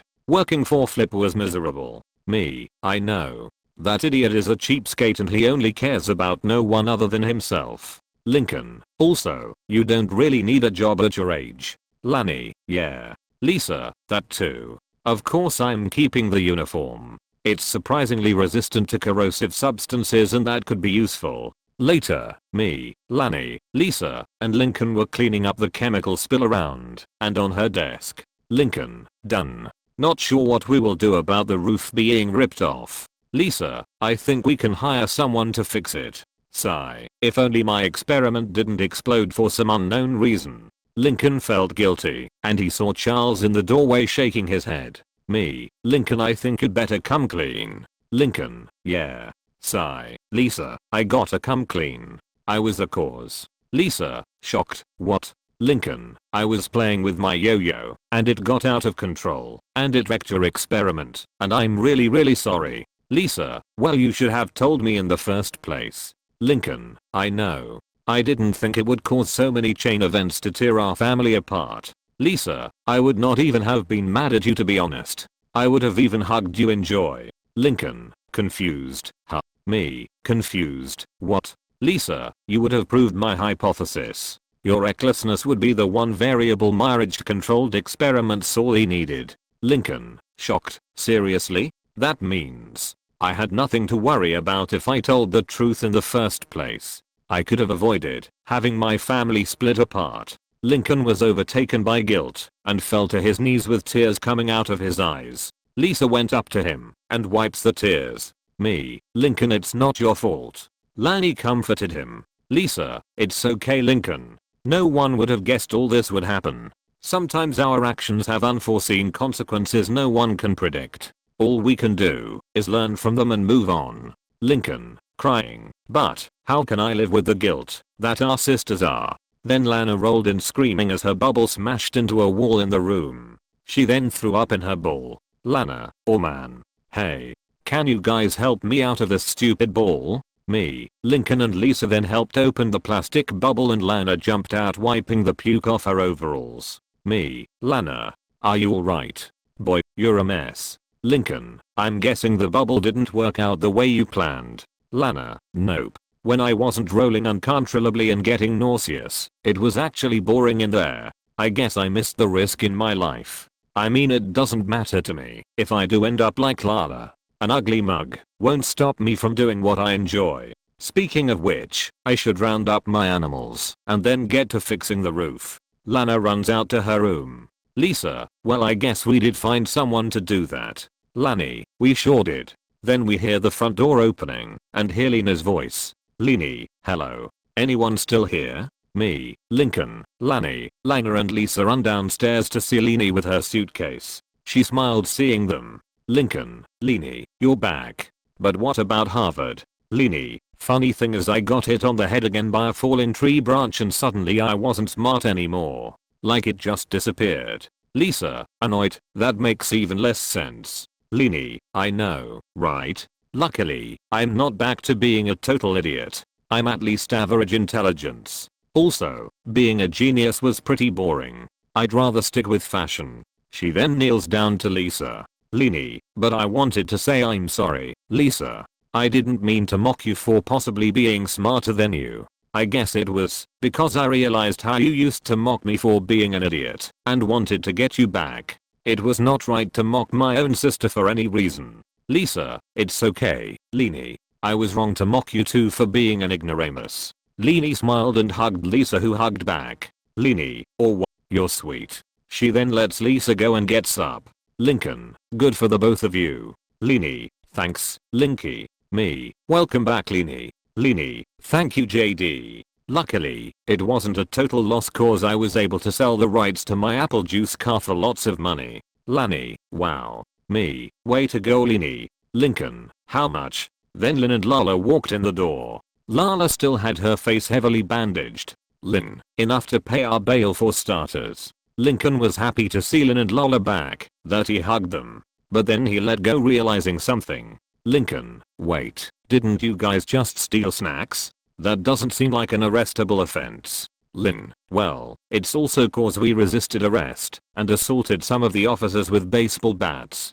I mean we had nothing to lose at that point. Lincoln, you still had us. Lynn, yeah, we forgot that at the time. We were just running from our issues when we should have stuck with our supportive family. Anyway, we are free now, and Leni even has enough money left over to get Lala surgery to fix her face to the way it was. Me, let me fix that for you Lala. I fire a blast of water from my hand, and it enveloped Lala in a ball of water and fully healed her. Lala, what happened? I form a mirror of water and Lala was shocked. Lala, I'm beautiful again. Lala hugged me with joy. Lala, thank you JD. Me, no problem Lala. Glad to have you both back. Lincoln, that was awesome.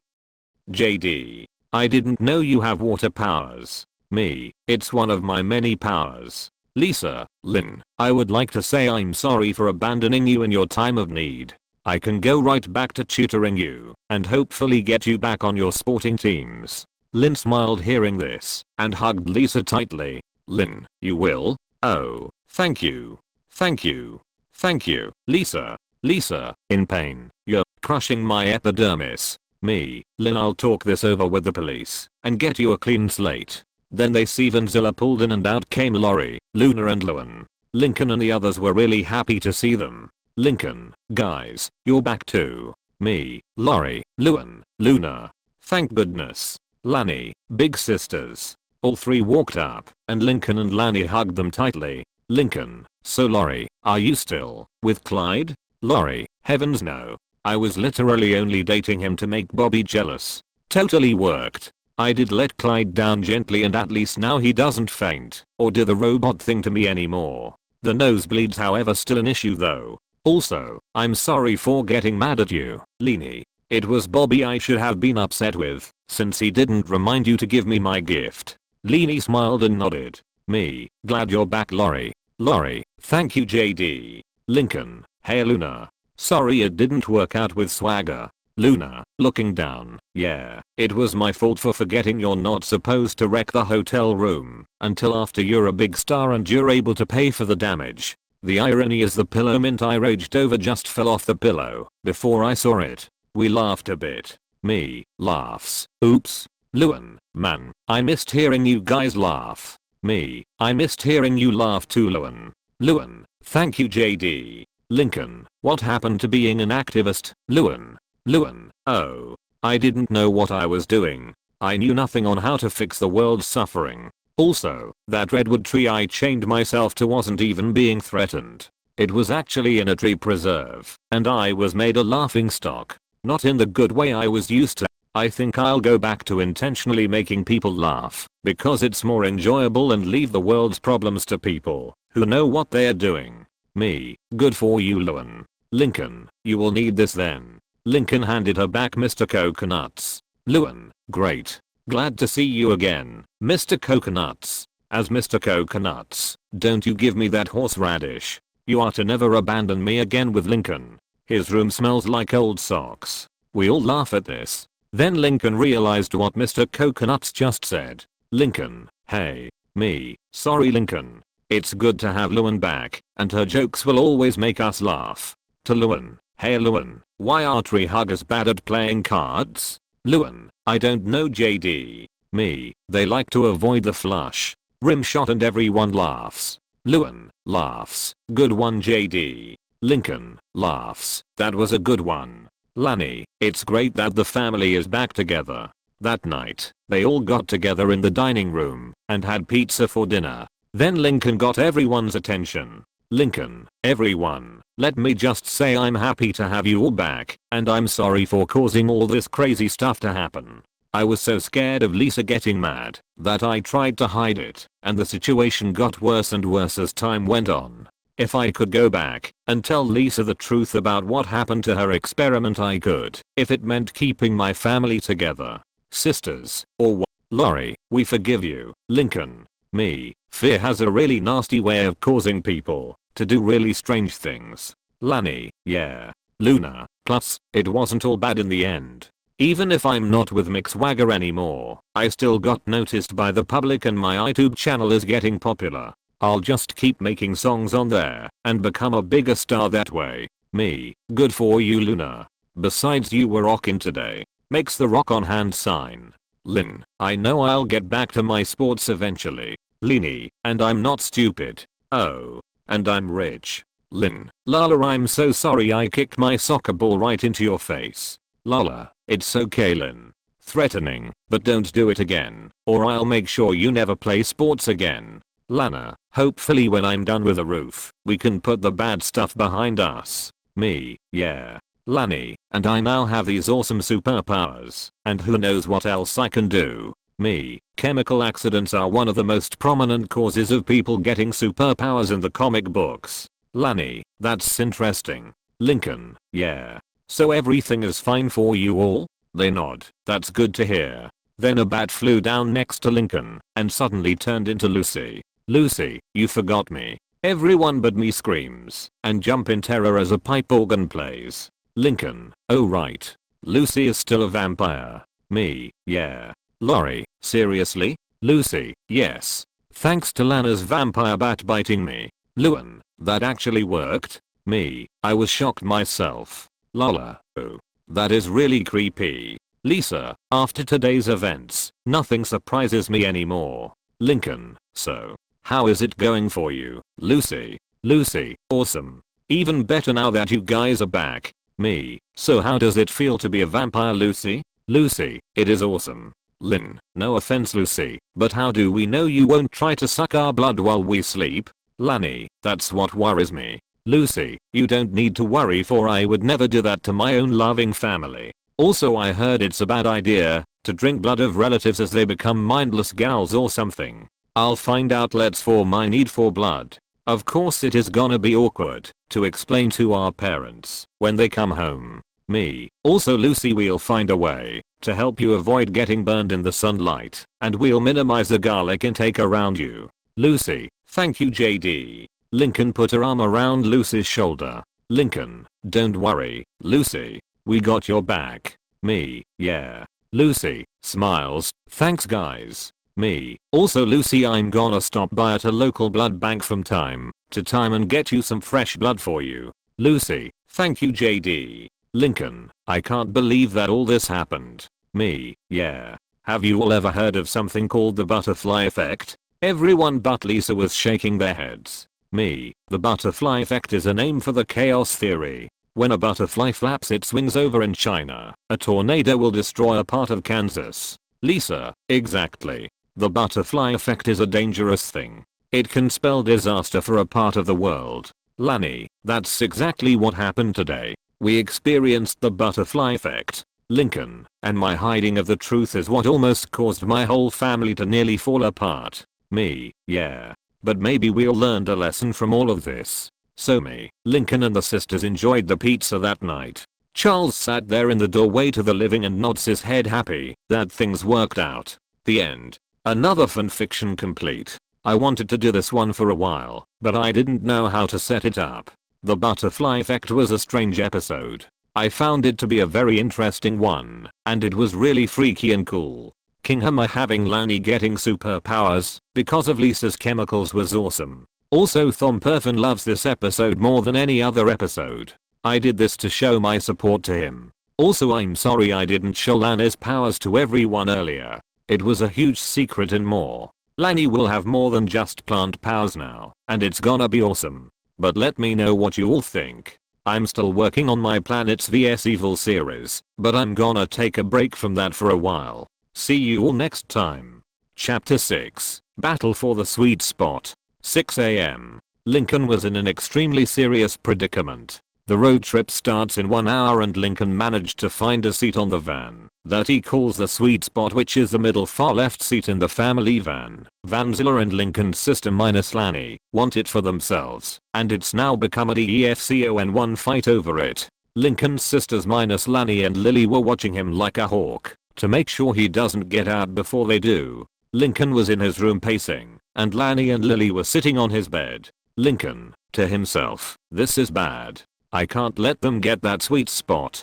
Gets an idea, I know who can help me. I'm asleep in my bedroom and my cell phone rings and wakes me up at 6:05 AM. Me, hello. Lincoln, JD it's Lincoln. Me, Lincoln. What's up? Lincoln, I'm sorry to call you so early, but I found this awesome seat in Vanzilla called the sweet spot. Me, gasp. Let me guess. Your sisters minus Lani and Lily found out about it, and they want it for themselves. Lincoln, that's exactly right. Me, say no more. I'm on my way. Hangs up. I grab my packed backpack for the road trip and put on my clothes and run to the door to get my shoes. Our butler Alfred comes. No, it's not Alfred from Batman. Alfred, Master JD, what are you doing up so early? Me, sorry to wake you Alfred, but my friends over at the Loud House are having sweet spot trouble. Alfred, AHH. I see what's going on Master JD. Be careful. I'll let your mom and dad know. Me, will do Alfred and thank you. I put on my shoes and run out the door and spread my wings and fly towards the Loud House. I arrive in 5 minutes and tap on Lincoln's window. Lincoln opens the window. Thank goodness you've come JD. Me, I squeeze through. Anything for my friends. So what's going on? Lincoln explains the situation with me, and he opens the door and peers out and I listen. Lynn, don't even think about it Lincoln. I'm watching you. Lori, well I'm watching you. Lola, and I'm watching you. Lana, and I'm watching you. Lincoln closes his door. Lincoln, did you hear that? Me, I sure did Lincoln. I believe you. Boy, this is worse than I thought. Once that clock hits 7 o'clock it's going to erupt into a full-scale war. The clock said 6:20 AM. Lani, I don't want my sisters to fight over a petty seat in the car. Me, have you tried talking to them, Lani? Lani, yeah, but they wouldn't listen to me. I start thinking, and I got an idea. Me, I have an idea. Lincoln, who are the nicest sisters other than Luna, Lani and Lily? Lincoln, Lucy and Lana. Why? Me, I'm going to send a message to Luna, Lucy and Lana telepathically. Lani, amazed. You can do that? Me, yep. Lincoln, that's amazing. Me, now I need to concentrate. I sit in a lotus position and concentrate and send a message to Lana. Me, to Lana inside her head. Lana, can you hear me? Lana, in her head. JD, is that you? I can hear you, but I can't see you. Me, I'm speaking to you inside your head. I have telepathic powers as well. Lana, in her head. That is amazing. Me, thank you. Lana, there's a reason why Lincoln wants the sweet spot in Vanzilla, and it's not for himself. Let me show you why through images of the past. An image montage played in Lana's mind about what's been going on to Lincoln in Vanzilla in different seats. Lily, Lincoln is seen reading his book. Off screen, Lila's saliva gets on it. Giggling, Lily throws a beet, juice, and finally another beet at Lincoln. The boy is rendered unconscious. Lala and Lana fight near Lincoln. The fight stops shortly with Lincoln looking messy. The springy, the slanty, the soggy and the sticky seats. Luan plays silly jokes on Lincoln. Lynn plays auto attack and punches Lincoln several times. Lisa complains about the dangers of car travel. Lori throws up on Lincoln after texting Bobby due to car sickness, which Luna calls her as the princess of puke. And more. Lana was in shock. Lana, okay, I get the idea. Fighting over a seat is really dumb. Me, I'm glad you know. I'm going to relay the same message to Leanie, Luna, and Lucy. Lana, okay. I did so, and Leanie, Luna and Lucy decided to let Lincoln and Lani have the sweet spot. Lucy, inside her head, thank you for setting us straight, JD. Me, telepathically, no problem Lucy. I already told Luan and Lisa and they don't want the sweet spot either. Back in Lincoln's room. Me, alright. The message has been delivered. Your mom and dad know too. Lincoln, thank you JD. 7 AM. Lynn Sr. called everyone into the living room. Lynn Sr., now our road trip to Grand Venture State Park is still on. However, some of you are not going and are grounded until we get back. Ritter, if JD hadn't arrived in time we would have had to cancel the entire road trip completely and punish you all. Me, I'm glad I was able to help Ms. Ritter. Lynn Sr., what really astounded me was that JD has telepathic powers. Me, there are lots of things you don't know about me, Mr. Lynn. Luan, talk about a mind-reading experience. Rimshot, me and Luan laugh, and the other siblings groan. Me, laughs, good one Luan. It was truly a predictable moment. Rimshot, Luan and me laugh. Lynn Sr. and Ritter laugh. Lynn Sr., good ones you too. Ritter, yes. Now the ones who are grounded are Lori, Lynn Jr. and Lala. Leanie, Luna, Luan, Lincoln, Lucy, Lani, Lana and Lisa will be going on the round trip. The mentioned loud siblings not grounded cheered while Lori, Lynn and Lala walked away defeated. After everything was loaded into Vanzilla, they were on their way. I was invited to go on the road trip, and I accepted a while back. The end. My fourth fanfiction is completed. I wanted to do a peaceful approach to the last couple parts of the sweet spot. I won't go into the details on how bad this cold gone had I not go with it. You guys will see more of my powers in future stories. I'm going to do a sequel to this story. Until next time. This is JD signing off. Chapter 7, Raw Deal. The Loud family is driving in Vanzilla on their way to Grand Venture State Park. Lana, Dad, are we there yet? Lynn Sr., not yet, kiddo. A few more hours. Lana, oh, okay. Beat, are we there yet? Lincoln is looking at a guidebook of the place the family's visiting. Lincoln, to the viewers, today, we are going to Grand Venture State Park, and it's gonna be awesome. We are gonna hike, and fish, and check out the caves. As he explains what they are gonna do, imaginary panels of him doing those activities appear. Me, thank you for letting me come with you guys to Grand Venture State Park, Mr. Lynn. Lynn Sr., you're welcome JD. You are going to love this place. Me, I heard it's Michigan's version of Yosemite National Park in California. Leanie, and I can't wait to see Pop Pop. Her siblings look at her confused. Leanie, the guidebook said there was an old geyser in the park. Lincoln, geyser, not geezer. See, here it is.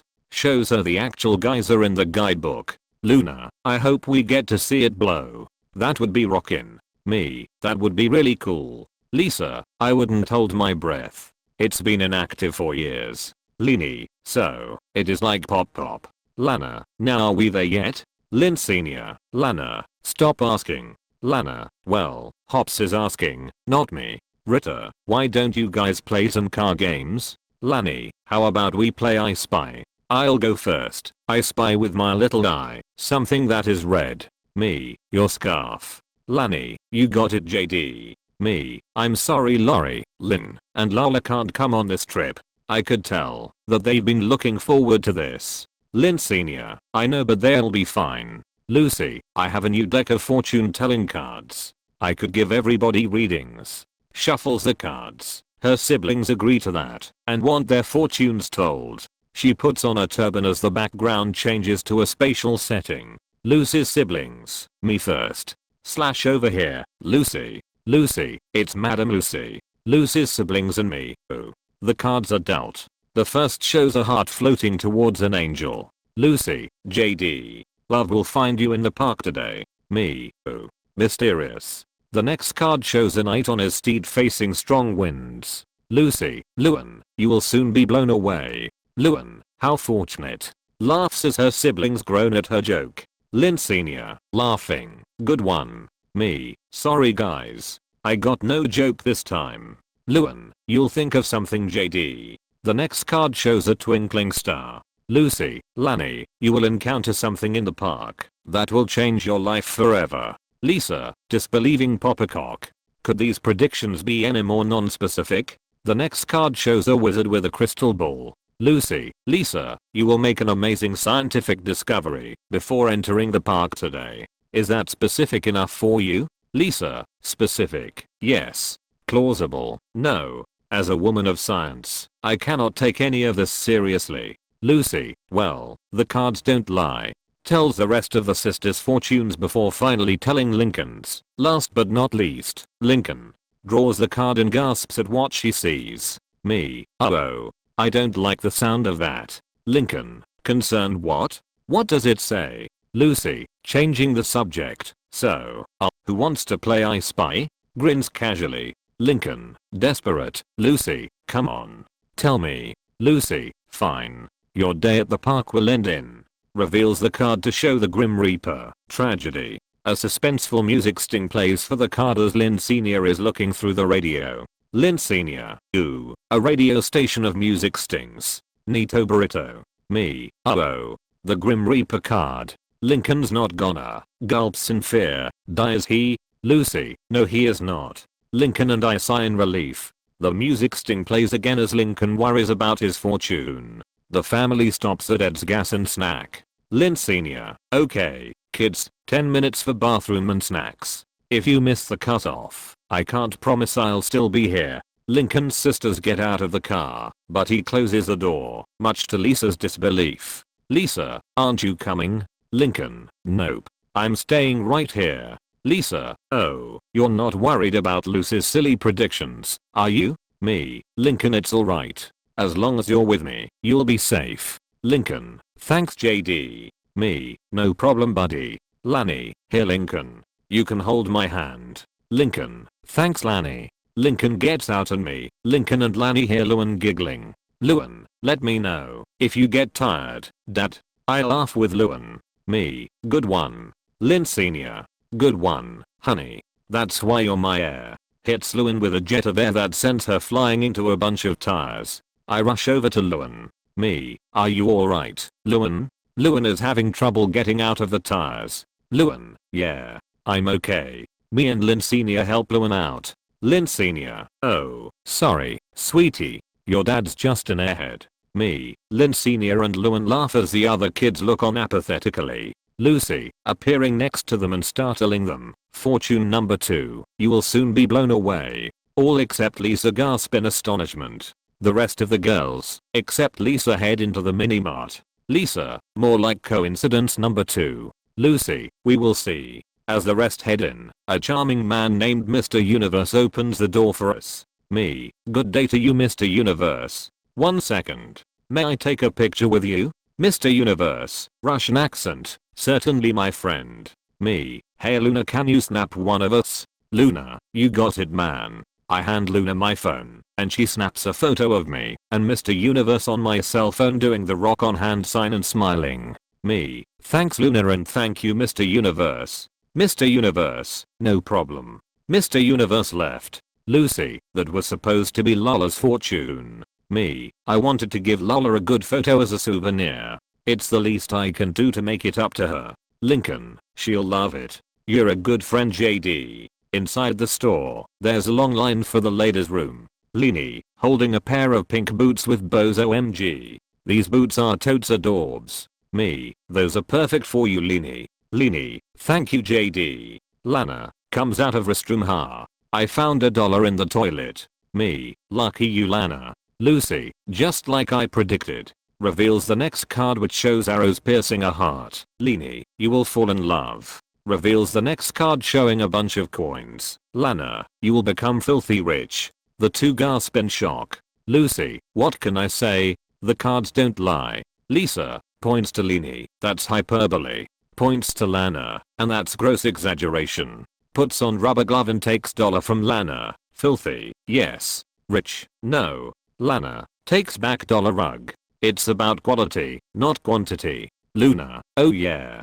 The vending machine gave me an extra bag of chips. The best things in life are free, brothers. Pops open a bag and wolfs down some chips. Me, rock on Luna. Lucy, shows a card with two people holding chalices. You will be rewarded double. We are back in the van and we arrived at Grand Venture State Park. Lynn Sr., alright, kiddos, welcome to Grand Venture State Park. We all get out and wait by the gate for Lisa. Me, are you coming Lisa? Lisa, sorry, I had to finish that chapter. Just then, a giant egg drops right between them and hatches. Lisa, gasps, sweet mother of scientific discoveries. It's an owl with deer antlers. Lani, wow, it's so cute. Lisa, Lucy, I concede that your psychic predictions are uncannily accurate. And now, I'm off to show this fascinating creature to the park ranger. See you later, Lincoln. The family heads toward the caves. Lynn Sr., alright, gang. First stop is the Grand Stalactite Caverns. Lucy, oh. If it's dark, I'm in. Me, you ready Lincoln? Lincoln, yeah. Let's go. We all enter the cave, and it was truly a magnificent spectacle. Lani sees a mysterious light coming from another room, and goes to check it out. In the room she finds it completely covered in plants and a green emerald diamond on a pedestal was in the middle of the room. Lani, oh. Beautiful. She touches the diamond and leaves blow around her in a tornado. Moments later Lani finds herself outside the cave in trance. Lani groans. What? How did I get back outside? Whoa. I feel really strange. She then touched the ground and got up and discovered an ivy vine growing out of the ground and following her hand. Lani gasps. How did I do this? Lani caused a blackberry bush to grow by her feet. She grew a strawberry bush too. Lani gasps. I have plant powers and Lucy's fortune. It came true. The rest of us then came outside and we found Lani. Me, Lani, how did you get outside? Lani, guys, you are not going to believe this. Watch. Lani then turned a little blade of grass into a full-fledged apple tree. We all gasped in sheer astonishment. Lincoln, Lani, how did you do that? Lani, I somehow got plant powers. Me, Lani, how did you get these powers? Lani, well, I saw a mysterious light coming from another room in the cave and I went to check it out. I saw a room covered in plants, and in the middle of the room was a green diamond. I touched it, and leaves swirled around me and everything went black afterwards. Me, green diamond. Let me check here. I get a book out of my tote bag and scroll through it, and found a shocking discovery. Me, gasps. Lani, you have no idea how lucky you are. You found the diamond of Jaya. According to legend it says that whoever touches the diamond will be given plant powers, the ability to talk to animals, and even fly. But it says that only those who are pure of heart can be given these powers. Lincoln, Lani, this is amazing. Lani, I know and it's also my fortune. Right, Lucy? Lucy, it is. Lisa is showing this new species of owl to the park ranger. Lisa, I call it the Dowl. Park ranger, remarkable. I'll arrange a press conference immediately. Lucky for us, I always carry bunting. Holds up the bunting. The family is swimming at the lake. Lynn Sr. Grand sparkling lake. Lana, come on in. Lincoln. We got the whole lake to ourselves. Lincoln, here I come. Lincoln dives into the water and everyone is having fun. But then I sense something in the lake. Lincoln, what is it JD? Me, guys I sense a mermaid. Lani, a mermaid? Where? Me, here in this lake. Lana, you can sense mermaids? Me, yeah. I call it mermaid sense. I touch both of my temples to feel her presence, and then a giant fountain of water erupted out of the lake, and I spot a figure in the sky, and it comes toward me. It was a mermaid with aqua green hair, beautiful blue eyes, an aqua blue shirt and a beautiful blue fishtail. I spread my black angel wings and I walk on the water, and I approach her as she created a pillar of water, and sat on it.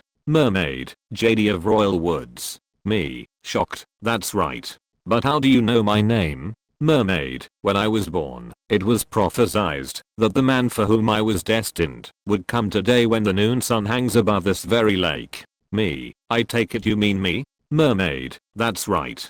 Our meeting was fated, you see. Me, and I believe it. It's like my trip here was drawing us together. What's your name? Mermaid, very. I hold out my hand, and she places her hand on mine. Me, very. Will you come with me back to Royal Woods? Very. Yes, JD. I would be honored. Me, in my head. Lucy, your fortune has come true for me, and thank you for finding love for me. Lincoln was in tears of happiness. Lani was happy for me. Lana was smiling. Luan was in tears of happiness. Leni was so happy. Luna was in tears of happiness, and Rita and Lynn were in a happy state for me. Lucy, that's fortune number 1. Vera's tail became legs and we walked back to shore. Now they are visiting a gorge. Lynn Sr., presenting Grand Vista Gorge. The most beautiful view north of the Rio Grande. Luan, beautiful?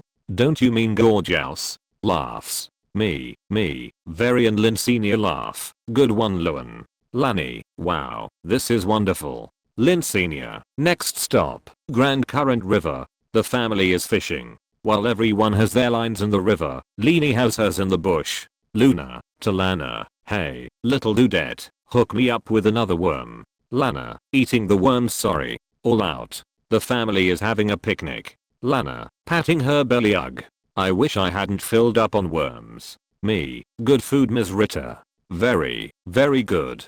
Rita, oh why thank you very. Lincoln, you said it, JD. High five. Lynn Sr., ah, what a day. Grand Venture State Park, you always know how to show us a grand time. Me, you said it, Mr. Lynn. This was awesome. Lynn Sr., come on guys, let's head to Lisa's press conference. Lisa, at podium, members of the press, I have made a discovery that will forever alter our understanding of the animal kingdom. I give you, reveals Dal, the Dal, or Audicus Lisa, if you prefer. The rest of her family and the press are amazed while Lincoln flinches and screams at the flash of the cameras. Lisa, as you can see, the antlers of the Dal are. Suddenly, the little bird shakes off the antlers and Lisa makes another discovery, one not so scientific. Lisa, made in China? Lani, what? The park ranger does a spit take. Park ranger, excuse me. I just remembered I left the iron on in the park ranger station. Forest fires are no joke. Proceeds to leave. Lisa, stopping him, hold it right there, bub. What gives?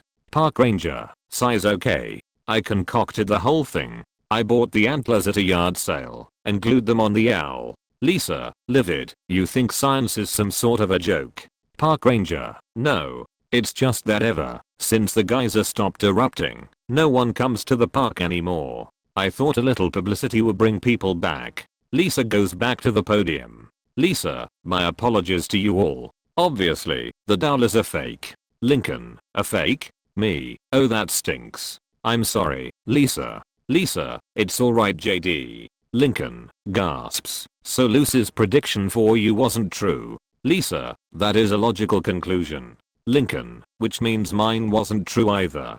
Lisa, second logical conclusion. The family's getting ready to go home. Lynn Sr., okay, kids, you have 5 minutes to get in the car. And if you miss the cutoff, no guarantees. Before he heads to the car, the ground starts shaking, and there's a rumbling sound. Me, Lincoln, very, and Lani rush over and see something amazing. Lincoln, it's the geyser. Whoa. Lani, it's erupting.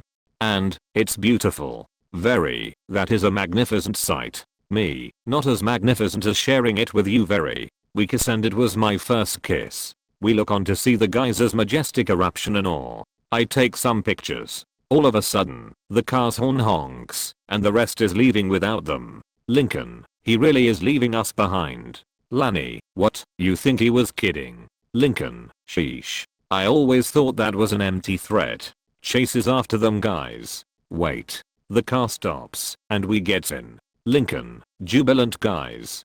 Guys, you won't believe what happened. I just saw the geyser go off. His sisters are getting some sleep after a fun day. Leni, groggily ugh. Lincoln, you told me Pop Pop wasn't gonna be here. Lincoln, Leanie, it's not. Never mind. This turned out to be the best day ever. Goes to sleep for the ride home. Me, you said it buddy. Sleep well everyone. You've all had a long day. Lynn Sr., not as big as yours and Lanny's. JD. Lanny, Lucy, your cards really worked. You are gonna make a great fortune teller one day. Lisa, I got plant powers because of Lucy's fortune. Watch. Lanny grew a blue rose from her hand. Lisa, gasp, so you do. But I find that getting superpowers because of Lucy's fortunes to be a 100% scientific impossibility. Me, it's true Lisa. Lanny got plant powers because of the mystical diamond of Jair. I show Lisa the diamond in my book called Legends of the World. Lisa reads the book. HMM. Fascinating. Very. Wow. JD. I didn't know Lanny can do that. Me. Lanny is very lucky. Lucy, you really think I'm a great fortune teller Lanny? Lanny, of course Lucy. You already are a great fortune teller. Lucy, thanks Lanny. That really means a lot to me. Lucy and Lanny hug. The van drives down the road into the sunset. Epilogue. 11:30 p.m. The van arrived back at the Loud House and we all got out. Me, boy that was a great trip. Well, I got to get back home and get very settled in. See you guys tomorrow. Louds, bye JD. Bye Very. Me and Very arrived at my mansion and I knock on the door and Alfred answered. Alfred, Master JD. Welcome back. How was your trip sir? Me, it was awesome Alfred. I'll tell you all about it tomorrow. Alfred, I can't wait to hear it. Who is your friend? Me, oh I'm sorry. Very this is Alfred. He's our butler and my friend. Very, pleasure to meet you. Alfred, likewise Miss Very. Me, she's my fiancée. But the marriage won't be official until my 20s. Alfred, I understand. Me and Very go up to my room and I pull out the extra bed for her. Very, whispering, JD your house is fantastic. Me, whispering yep. It's a magnificent house. Me and Very get under our covers and hit the sack. The next morning at 9:30 a.m., me and Very were telling my mom and dad and my sister and Alfred about our trip. I invited the Loud family over and Clyde and his dads Howard and Harold McBride, Bobby, and Ronnie and were with them, along with Zach, Liam and Rusty. Me, and then me, Lanny, Lincoln, and Very saw the guys a blow, and after we got in the van we came home. Everyone was amazed. Lynn, boy, you've had an amazing time. Lanes, this must be a really big shock for you to suddenly have plant powers. Lanny, it's a really big change for me. I was given a great gift, and with great power comes great responsibility. Howard, I'll say, you be careful with your powers Lanny. Lanny, I will Mr. McBride. Harold, boy it sounds like you've had quite an adventure. Me, indeed we have Mr. McBride. But the best part of this whole trip was me and Very meeting and coming together. Me and Very kiss. Everyone, AWW. Bobby, boy you two are perfect for each other. Right babe. Laurie, I can tell boo boo bear. Howard, I can agree on that one. Ronnie Ann, boy, I wish I cold gone with. Liam, southern accent, yeah. That their park sounded like a perfect paradise. Rusty, this was a road trip you'll never forget. Zach, no kiddin'. Clyde, our therapist Dr. Lopez says a vacation is a perfect time to unwind and relax. Me, amen to that Clyde. Lola, I'm literally jealous you got to have a photo taken with Mr. Universe. But thanks for this amazing picture. Me, you're welcome Lala. Look on the back. Lala looked on the back and there was a note. Me, voiceover, dear Lala, I'm sorry you couldn't go with us on our trip, so I hope this picture makes up for the loss of the trip. I got a picture with Mr. Universe, and I was thinking about you when this came. Love your best friend JDPS. Keep winning those beauty pageants, and make your friends and family proud. Lala was touched, and she came and hugged me. Lala, thank you JD. I hugged her back. Me, you're welcome, Lala. Me, and the best part was I got to share it with all my best friends. The Loud kids, Clyde, Rusty, Liam, and Zach and me, and Very group hugged. The iris enclosed. The end. My 5th fanfiction is completed. I got the idea for the Diamond of Jair from one of my books I wrote at home. I invented mermaid sense back when I was a kid. It gives you the ability to sense when a mermaid is near. I also decided to use some escaflowne element and add a romantic scenario similar to how Lord Geo and Very met and fell in love. I promised a sequel to my 4th fanfiction and I delivered. Until next time, this is JD signing off. Vision of escaflowne element belonged to Sunrise Studios and Funimation. Chapter 8, Sleuth or Consequences. It starts with me and Very arriving at the Loud House, and we head in and up to Lincoln's room. We go in, and we get a surprise. Lincoln is dressed up in a costume next to a poster of one of his favorite superheroes, Ace Savvy. Me, Lincoln? Lincoln, I'm not Lincoln today. I'm Ace Savvy, the world's savviest crime fighter. A man of few words, and fewer emotions. Except for today. Dancing with excitement, because today is the day of the big Ace Savvy comic book convention. Yeah, me, right on. I forgot that was today. Very, Ace Savvy must really be awesome. Lincoln, he is. Stoically again, and now to call my trusty sidekick. Breaks out walkie-talkie, One-Eyed Jack, this is Ace Savvy. Clyde, dressed in his costume, this is One-Eyed Jack. Just putting the finishing touches on my costume. And when it's ready, I'll be keeping one eye out for crime. Pulls an eye patch over his glasses and lets go, causing the impact to smack the lens of his glasses out. Lincoln, roger that. I'll meet you at 4 o'clock when it's time to. Bursts out of room, deal out some justice. Pulls out a deck of cards that spill all over the floor. Dang it. Me, you'll get it, Lincoln. It takes practice. But I think your sisters minus Lanny would laugh at you because of your costume. Let's fix that. Me and Very make a whole new costume for him. Lincoln now looks more like Ace Savvy. Me, there. Now you look perfect. Very makes a mirror of water and Lincoln is ecstatic. Lincoln, this is awesome. I look just like Ace Savvy. Thank you, JD. Me, you're welcome, buddy. Cuts to outside of Lincoln's room. Lola, okay ladies, once he's out of his room, get ready. Luna tries hard not to chuckle. I feel bad for him wearing something as ridiculous as that. Lori, I'm sure he can handle our teasing. It's just a silly outfit after all. Lincoln, Ace Savvy assemble. Bursts out his door. Lola, mocking, hey girls.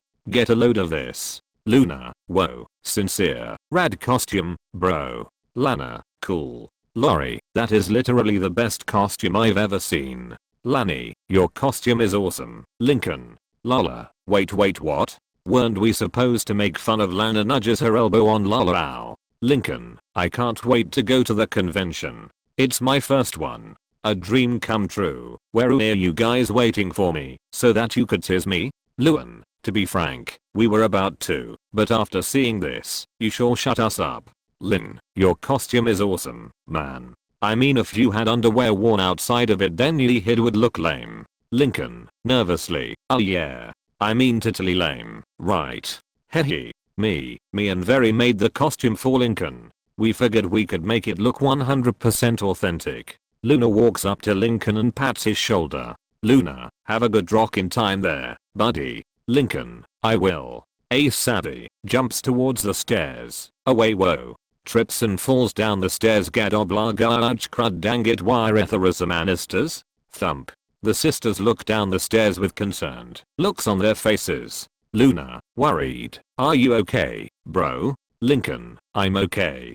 Dad conveniently broke my fall. Lynn Sr., in agony. My back, my leg, my everything. Me, by the way Lanny, how's control over your powers coming along? Lanny, they're great. I now have full mastery over them. Lincoln's comic books provided me the answer. Love is the key as well as concentration. Very, way to go Lanny. Me, you're a fast learner, Lanny. Lincoln comes back up the stairs. Lincoln, I'll be with you in a second. I've got to use the bathroom. Me, okay. We'll wait out here. Lincoln enters the bathroom. Water from the toilet gushes out. Lincoln screams, what the? Lanny, what happened to the bathroom? Me, so this is what happens when a toilet gushes water. Very, it's not a pleasant sight. I go downstairs to get Lincoln's sisters. Me, girls? We have a little situation with the toilet. It's clogged. The other sisters rushed upstairs and see all the water. Lori, you're right. The toilet is literally clogged. Lynn, but how? Lola, I bet it was Lincoln. The sisters minus Lani, Lucy, Lana, Lisa, Lily, me and Very all glare at Lincoln. Lincoln, what makes you think I did it? Luan, maybe because you made more clogs than a Dutch shoe factory. Laughs during rim shot. Me and Very laugh with her. Me, good one Luan and Lincoln, I'm only laughing at Luan's joke. Cut to a few flashbacks of Lincoln clogging the toilet. Flashback #1, Lincoln is scraping his gross dinner into the toilet. Lincoln, so long live a worst loaf. Flushes the toilet only for it to back up. Lola, bursts in, I'm telling dad.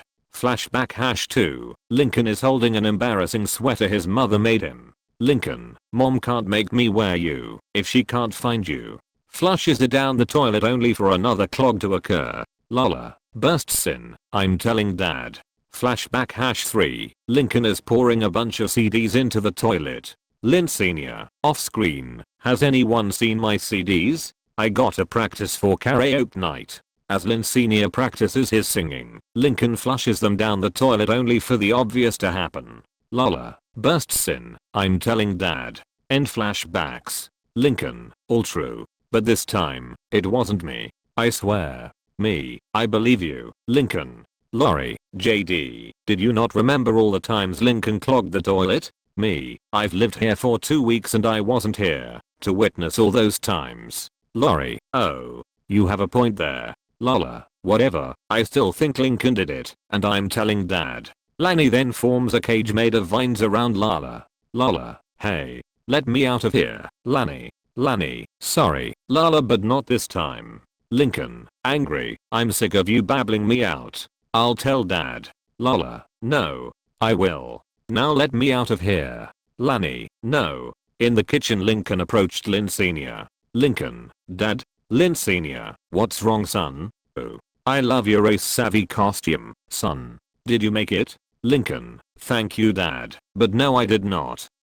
JD and Very made it for me. Anyway, I came here to tell you that someone clogged the toilet. Lynn Sr., what? Did you do this Mr. Flush my CDs down the can? Lincoln, no, I didn't do it. I swear. Me, he's telling the truth Mr. Lynn, and Lani couldn't have clogged the toilet because she only uses the bathroom to brush her hair. She told me so herself. Lynn Sr., that's true. But someone did it. Toilets just don't clog themselves.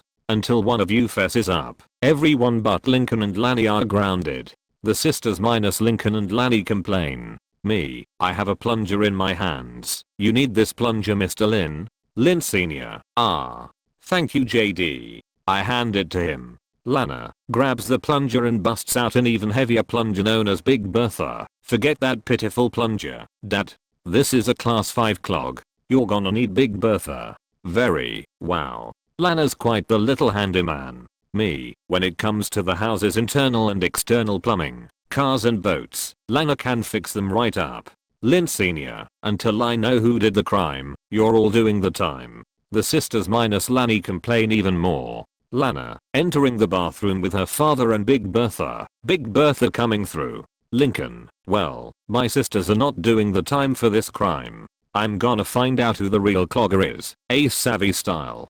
Pulls out his deck and drops it again. Dang it. Me, no Lincoln, we'll find out who that clogger is together. Lincoln, okay Lani, I know you're not one of the suspects, because you only use the bathroom to brush your hair like JD said. Lani, I have a system. Me, that leaves us with 10 suspects. Lincoln is shuffling a deck of cards and places various cards he put drawings of his sisters on onto his desk. Lincoln, one of you is the perp, but which one? Lucy, comes out of nowhere. Hey guys. Scares Lincoln and Lani, I might have a tip for you. Lani, well, what is it?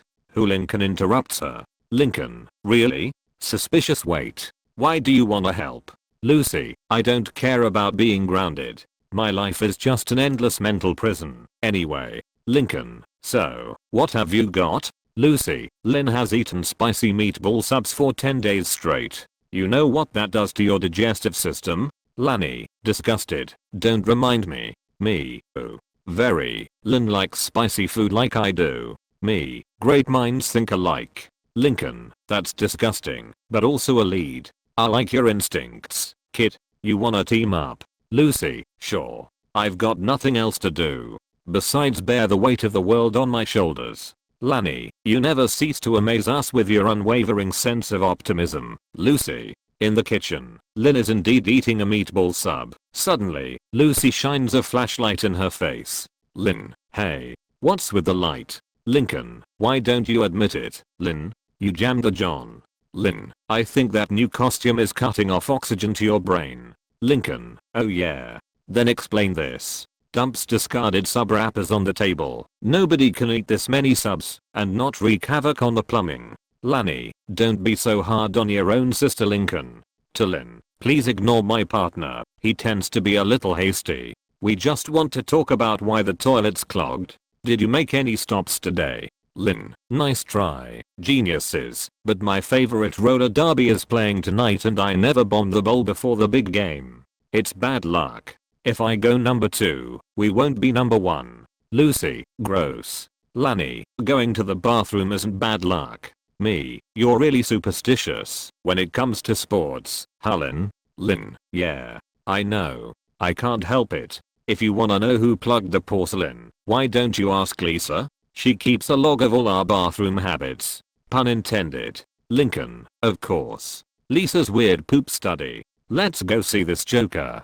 Holds up the wrong card. Lucy, that's the 2 of diamonds. Lincoln, ugh. Very. Keep trying. Lincoln. Lisa and Lily's room. Lincoln, I need the file from last night from 1 to 4 am. Lisa, looks for the requested file, 1 to 4 am, HMM. It seems to be missing. Me, huh. That's weird. I wonder where it went. Lucy, missing? How convenient. Clearly, you did it. Case closed. Very. Let's not jump to conclusions too fast. Lucy. Lisa, oh please. I haven't used the family lavatory in years. It takes too much time away from my studies. I prefer to use Lily's training potty. Lincoln, well, it looks like your store is clean, but your training pot is not. Lucy, what about Lily? She's always dumping her dirty diapers in the toilet. Lincoln, aha. Slides right into and knocks over Lily's diaper genie and reveals a plethora of pooped padding. Nope. I'd say they're all here. That clears these 2. Lucy, what about Lori? Lincoln, of course.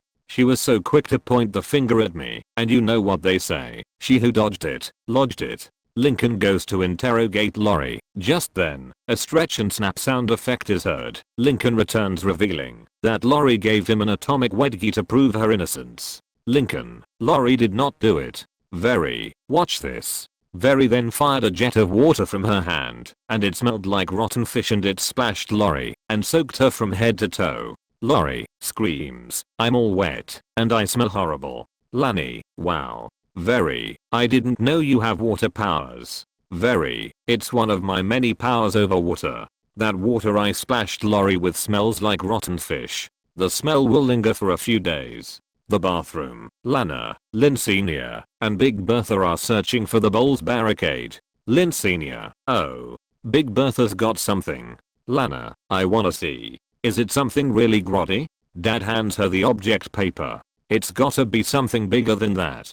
Tosses paper out the window. Move over, rookie. Some jobs require you to get your hands dirty. Takes over. The paper falls daintily as Clyde makes his way to the loud house.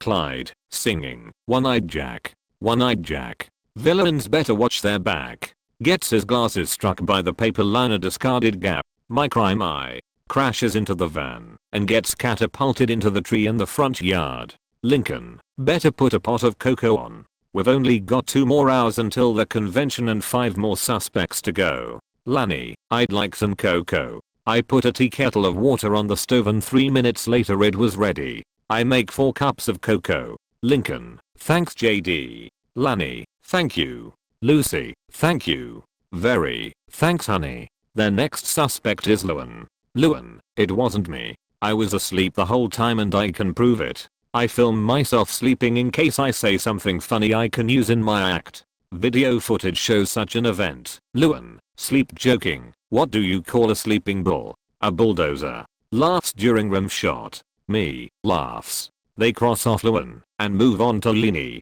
Lini, oh, you wanna do an interview? Okay. My favorite color is zebra and the secret to a great smileys. They cross off Leanie, who proves to be too dumb to pull off such an act, and move on to Lana. Lana, wish I could take the credit. I've been trying to dam up the dumper for years. They cross of Lana, and move on to Lala. Lala, I would never get up in the middle of the night. It disrupts my beauty sleep. They cross off Lala, and move on to their final suspect, Luna. Luna, I was at a rock concert. Dudes. Lucy, prove it. Luna turns on the TV to a news report of last night's concert, where she is shown chasing Mick Swagger on stage. TV. Luna, Mick. Wait. I just want a lock of your hair. Lincoln and Lucy are just speechless at Luna's alibi. Lani, yeah, that's her. She loves that guy. Lucy, okay, that proves it. Me, well, her alibi is ironclad. Lincoln, Gap, we are running out of time and we've got nothing. Lana, we've got something. Finds the source of the clog. Here's a culprit. Hands it to Lincoln. Lincoln, aha. A break in the case. Sees that it's a book. Princess Pony, the touching true story of a delightful pony who changes the world with her horse sense. Me, that is a really girly book. Lani, who would read something like that?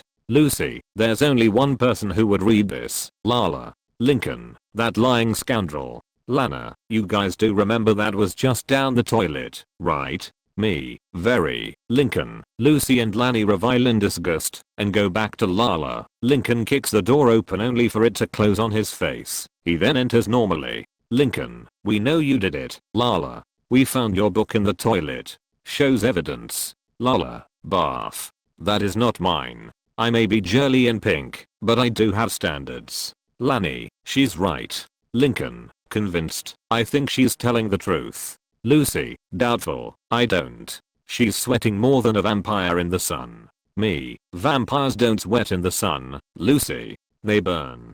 The sun will incinerate them. Lucy, never knew about that. But let me take a run at her. Kicks down Lala's tea party table. We know you did it. Admit it. Confess. If you don't tell the truth, your heart will never be set free. Me, I pull Lucy away. Whoa, whoa, whoa, whoa, whoa, whoa, whoa, whoa, whoa.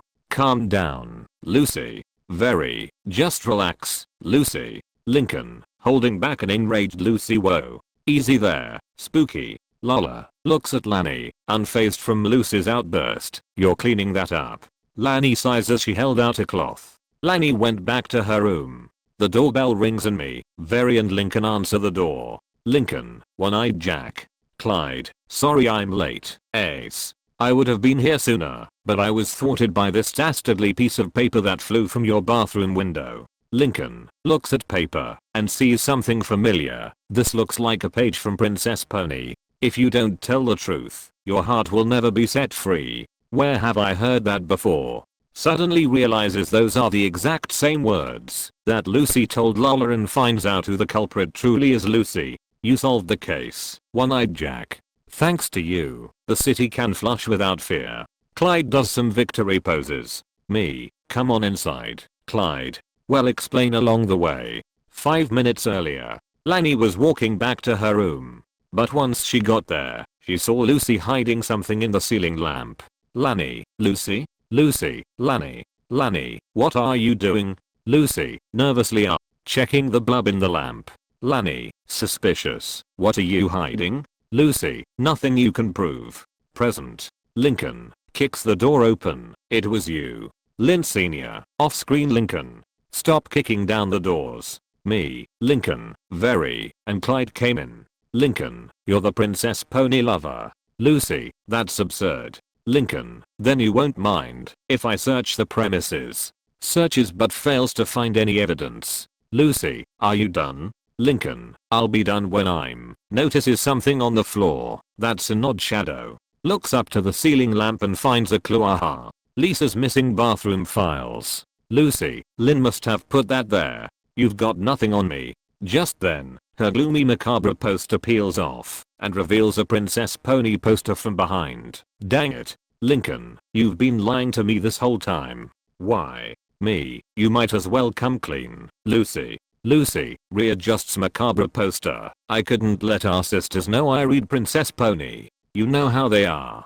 They'd make fun of me for the rest of my life. Lincoln, So, why do you read it? Lucy, even I need a break from the darkness every now and then. Lincoln, so, how'd it end up in the toilet? Lucy, the bathroom is the only place I can safely read it. Flashes back to last night. Lucy, I was reading it last night. And when I heard someone coming, I panicked. Through her panicking, Lucy tossed the book into the toilet and hid in the bathtub. When a groggy Lincoln came by to use the toilet and flushed it, as soon as he left, it gave Lucy the chance to escape and save her secret. End flashback. Me, do you have a sleepwalking problem, Lincoln? Lincoln, not that I know or remember. Lanny, but Lucy, I'd never make fun of you. Why didn't you tell me? Lucy, I'd thought you'd make fun of me like the rest. Lanny, Lucy, I'm your sister. It's basically my job to be there for you. We are supposed to understand each other. Lucy, thanks Lanny. Me, I would never do such a thing to you. Lucy, it's not in my nature. You're one of my best friends, and if you like Princess Pony then that's fine with me. Lanny, me too. Clyde, me too. Lucy, Lincoln, that's great guys, but Lucy, you have to tell everybody. They still think I did it. Lucy, but they'll tease me even worse than they tease you. You can probably handle that, but I can't.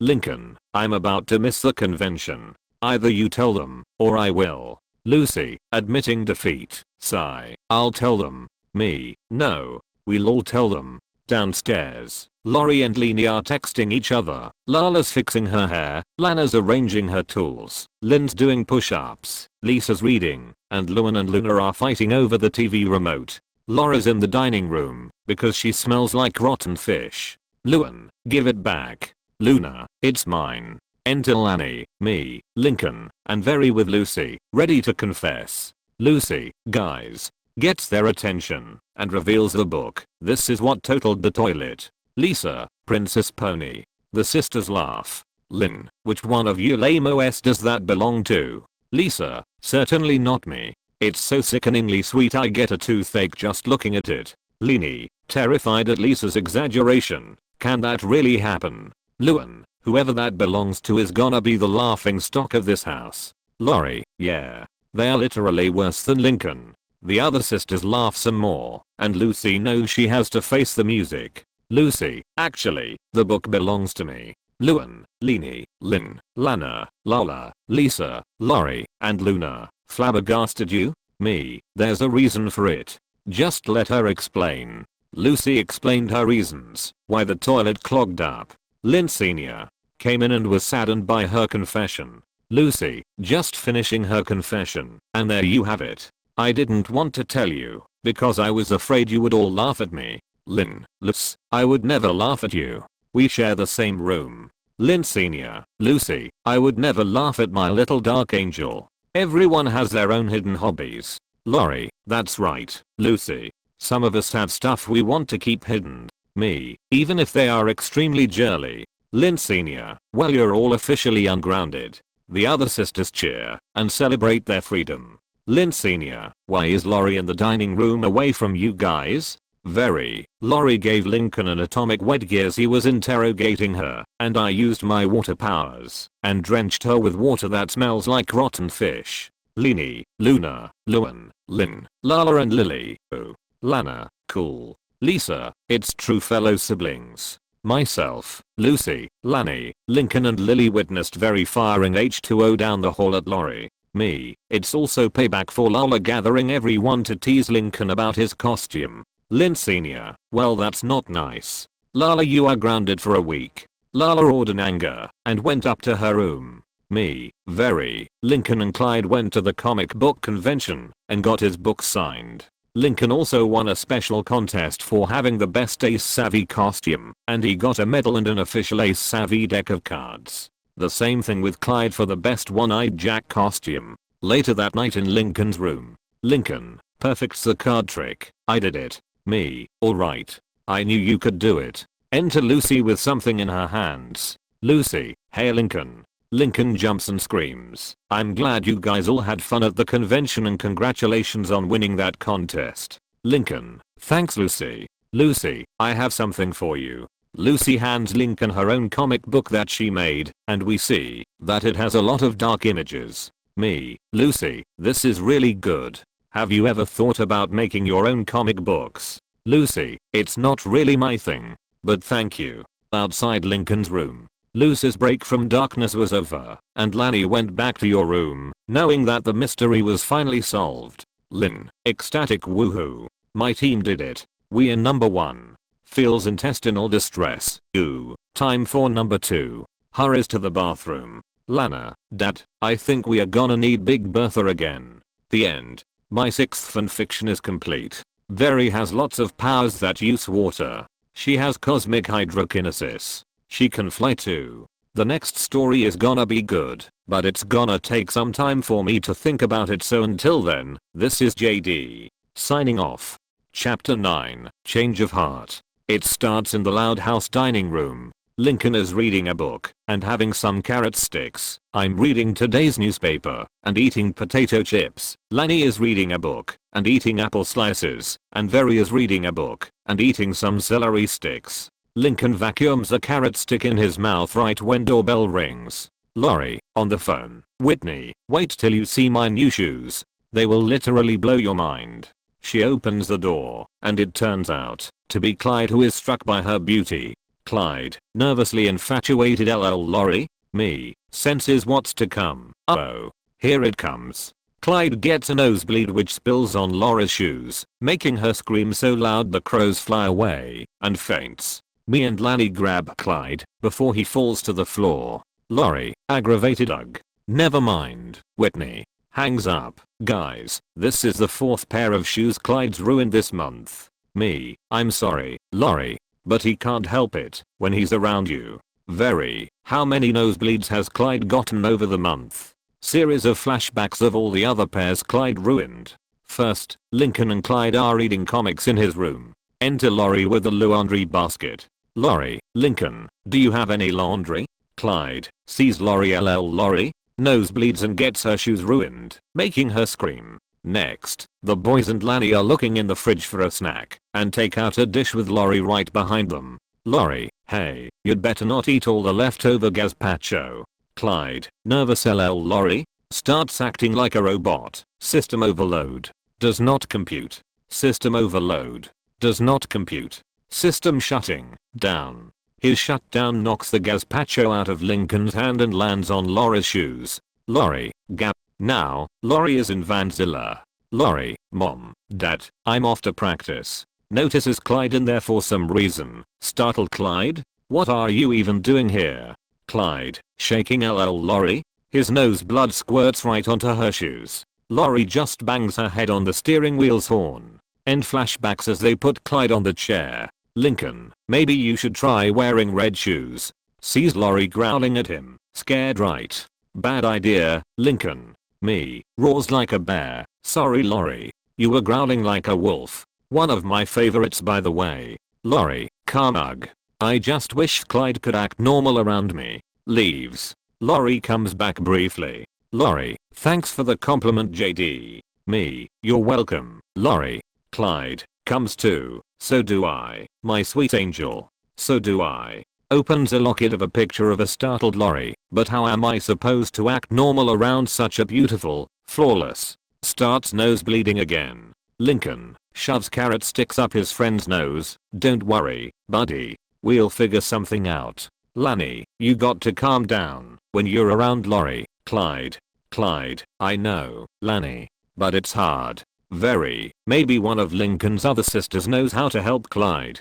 Mr. Grouse, from outside, talking to Leanie. Dang blast it. Eberhardt's dog went number 2 on my lawn again. Leanie, try doing what I do. Mr. Grouse, I'll name all 40 states, and by the time I'm done, I've forgotten why I was mad. Mr. Grouse, well, actually, it's 48.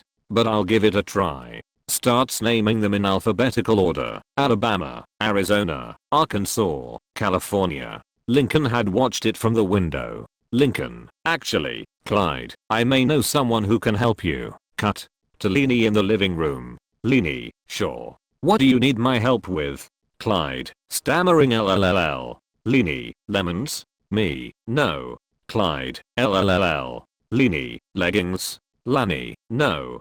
Clyde, LLLL. Leanie, of course. Loofers. Well, first of all, natural fibers are the way to go. Lincoln, he's talking about Lori. Leanie, oh. She doesn't use loofah. Whispering that's why she has back. Lincoln, me, Lanny and very facipen. Clyde, no. I want to learn how to act normal around her, or at least just stop bleeding on her shoes. Leanie, have you tried shoving carrot sticks up your nose? Clyde, yes. And breadsticks, and pretzel rods, and corn dogs, which you really need to let cool down first. Me, ouch. Leanie, well, no worries. I know other ways to help you. Takes Clyde. Later, Lori peeks her head from the second floor and sees Lincoln and me playing video games. Lori, Lincoln, is Clyde still here? This is literally my last pair of wearable shoes. Lincoln, don't worry about Clyde. He's hanging out with Leanie, me, and Very and Lanny are going to be with them. Lori, really? From the kitchen, Leanie and Clyde are laughing. Lori peeks in to see it. Clyde, oh, Leanie. Lori's thoughts, Leanie and Clyde? That's weird. Outside, Lori is practicing her golf swing. Lori, narrating to herself, if Lori Loud can sink this 4-footer, she'll literally win the Masters. Lynn, heads up. A frisbee comes by and Lori ducks and swings. Lana and Lynn laugh and chase after their disc. The golf ball lands right next to the cellar window. Clyde, inside the basement, and if I don't get a nosebleed, I'm usually doing this. Does his robot impression, system overload, does not compute, mimics power down. Lanny, usually JD snaps him out of it with a snap of his fingers. Lori witnesses it. Lori's thoughts, I only thought Clyde acted like an awkward robot around me. The frisbee hits Lori. Lori, oof. Falls into a hole. Lucy, holding a shovel, do you mind? This grave is spoken for. Lana notices what happened and sheepishly leaves. Lori, on her phone, Carol did what? Hang on, Whitney. I literally need chips for this story. Leanie and Clyde are in the kitchen. Leanie, so, when somebody makes me nervous, I just stare at their left ear and recite my ABCs. Clyde, got it. Great tip. Right, sit down. Lynn, from outside, heads up. The frisbee flies into the kitchen and hits Clyde in the nose. Clyde, ow. Starts bleeding from his nostrils and covers it up. Lanny, Clyde, are you alright? Clyde, yeah. Lori enters giggling and sees them and hides. Leanie, with blood on her shoes, my shoes. Lori had seen it. Lori's thoughts, now he's getting nosebleeds on her shoes? Lori gasps, this can only mean one thing, Clyde likes Leanie. Lori, jubilant, I'm free. I'm free. Gasps with joy and runs to Vanzilla. Oh, I'm going shoe shopping. Drives off. Back in the kitchen, Very grabs an ice bag for Clyde. Very, here you go, Clyde. Clyde, thanks Very. Later, Lori returns with new shoes. Leanie gets a call and answers. Leanie, oh, hi, Clyde. What a nice surprise. Lori's thoughts, oh, poor Leanie. I wouldn't wanna be in her shoes. Literally. Oh. Lori, that was good. Leanie, thanks for the shoe cleaning supplies. It was totes sweet of you. You're the most thoughtful person I've ever met. Clyde. Lori looks at some gifts Clyde gave her in the past. Lori's thoughts, well, I will give him that. He is pretty thoughtful. A series of flashbacks of her receiving those gifts is shown. First, there's a telescope with a note on it, and she reads it. Lori's thoughts, congratulations. A new star has been named after you, Coronal Aurealis. Lori looks into the telescope and an arrow points to the star in question. Clyde falls out. Clyde, whoa. Thuds oof. Next flashback takes place in winter, where Clyde has made a literal snow angel that looks like Lori, but Charles runs up to it to pee on it. Clyde, Charles, no, not on my snow angel. The next flashback shows Lori coming home defeated in a golf game. She finds a teddy bear on the steps and reads the note on it. You may have lost your golf tournament, but you'll never lose my heart. Lori presses the bear. Teddy bear, I love you forever. Lori doesn't like it very much. End flashbacks. She presses the bear again. Teddy bear, I love you forever. Breaks down. Pops an eye. Lori's thoughts, gasps. What am I thinking? I have to get Clyde back. Downstairs, me, Lincoln, Clyde and Leanie are all playing video games together, and Lanny and Very are reading books. Enter Lori with a pitcher. Lori, oh, hey, guys. Just wondered if anyone wanted some lemonade. Me, no thank you Lori. I'm good. Her very presence puts Clyde in a paranoid state as he tries to act normal. Lori, confused Clyde? Lincoln, oh, I'll take some. Lori, angrily, get your own. Tosses glass aside. Clyde relaxes. Leanie, great job, Clyde. You were in the same room as Lori and no nosebleed. Me, good job, Clyde.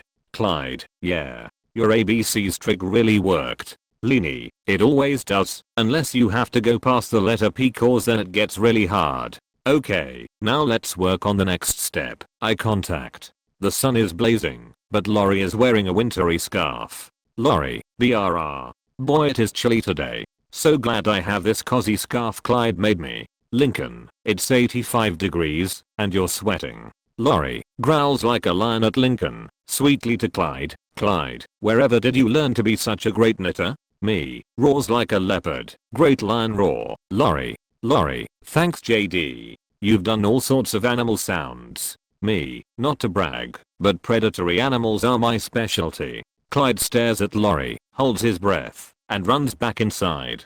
Leanie, it worked. Clyde, exhales yup. I just held my breath, like you said. Leanie, great. You're ready for the final step, conversation. But that one we'll need to train for. Clyde, just give me a moment. Hyperventilates into his paper bag.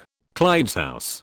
Clyde, petrified. Okay, I'm ready. Let's do this. Lincoln knocks on one of the support beams, acting. Oh, someone's at the door. Who could it be? Why, it's my eldest sister, Lori. Enter Leanie dressed like Lori. Leanie, Lori impression OMG. Bobby, texting, literally. I'm holding my laughter in. Unbeknownst to them, the real Lori is coming over with a comic. Lori's thoughts. Clyde can ignore the lemonade and the scarf, but this limited edition Ace Savvy comic will definitely do the trick.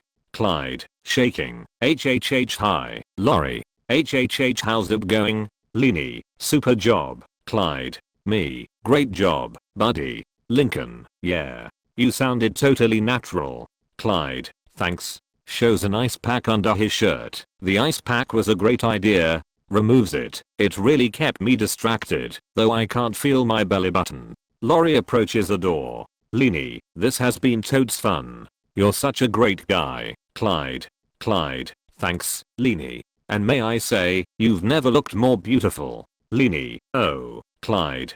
Giggles. Lori tosses the comic and growls. That does it. In the bathroom, Lori is changing her appearance to look more like Leanie. Lori's thoughts. So, Clyde likes the way Leanie looks? Fine. I can look like Leanie. She tries brushing her hair, but the brush snaps to her annoyance. Outside, her sisters are waiting impatiently and demand that she come out. Lori opens the door. Leave me alone. I'm busy. The other sisters gasp at the sight of the firstborn.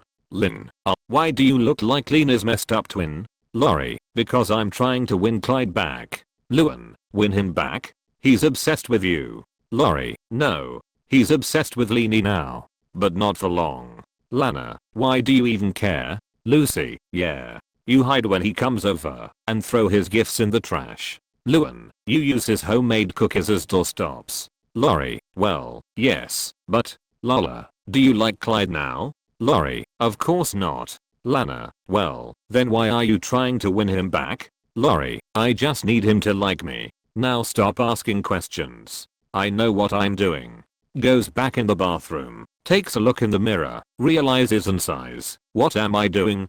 Lori's thoughts. You're trying to win back Clyde. Now stop farting around and straighten that hair. Lori, no, I don't need to win Clyde back. I need to apologize to him. Lori's thoughts. Don't be a fool. Lori, shove it. I'm not listening to you anymore. The other sisters, except Lola, slowly inch away from hearing Lori talk to herself. Lola, uncomfortable. I don't think I need to tinkle after all. Back at Clyde's house, Clyde steps out with confidence. Leanie, okay, Clyde, your training is complete. You ready to go have a normal conversation with Lori?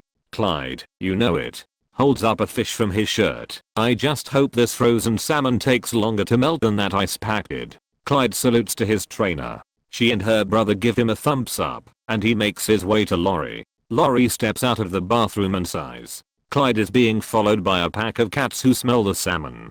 Clyde, nervous, nice kitties. He sheepishly smiles and runs screaming with the cats in pursuit. Lori descends the stairs and Clyde approaches the door. Lori opens it and sees Clyde standing on the step. Lori, Clyde, I was just on my way to see you. There's something I really wanted to tell you. First, I wanted to apologize for never appreciating how kind and thoughtful you are. And second, I wanna thank you for making me feel so good about myself all these years. You're a special guy, Clyde, and literally anyone would be lucky to be your crush. She hugs him, and this causes his nostrils to bleed all over her shoes, much to her fright. Lincoln catches his unconscious friend. Lincoln, Lori, what happened? They bring Clyde to the sofa. Lori, I don't know. I was just telling Clyde that I'm okay with him liking Leanie now, and Lincoln, what are you talking about? He doesn't like Leanie. Lori, but I saw them in the kitchen. He got a nosebleed all over her shoes. Lincoln, yeah, because he got hit in the nose. Me, Lynn's frisbee hit him in the face and Very grabbed him an ice bag. Lori, well, why was he acting like a robot with her? Very, he was just showing us what happens when he's around you. Lori, but I was just over at his house. I heard him say she was beautiful. Lani, because Leanie was dressed like you. Lori, what? Why were they doing all this? Lincoln, because Leanie was helping Clyde learn to act normal around you, just like you wanted. Me, yeah, and we were trying to help him. Lori, so, he never stopped having a crush on me? We shake our heads no and Lori looks at Clyde with joy. Lori's thoughts, I knew it. Lori, no you didn't. Lincoln, disturbed, who are you talking to? Lori, no one. Enter Leanie still in her Lori costume. Leanie, oh, no. Poor Clyde.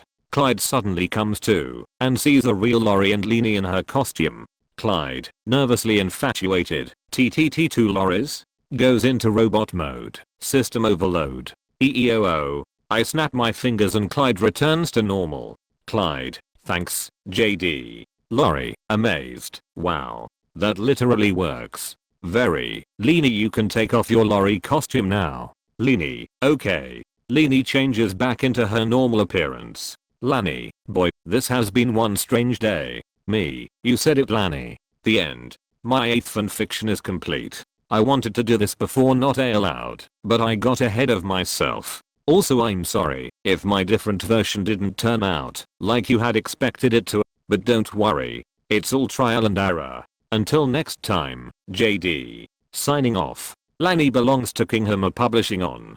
Chapter 10, Not Allowed. Lincoln, Clyde and Lani are looking around in the attic. Clyde, check this out. Showing Laura's baby book with a photo of her talking into a toy phone with unusual features. Our little Lori was born with a pointy head, no hair, and webbed toes.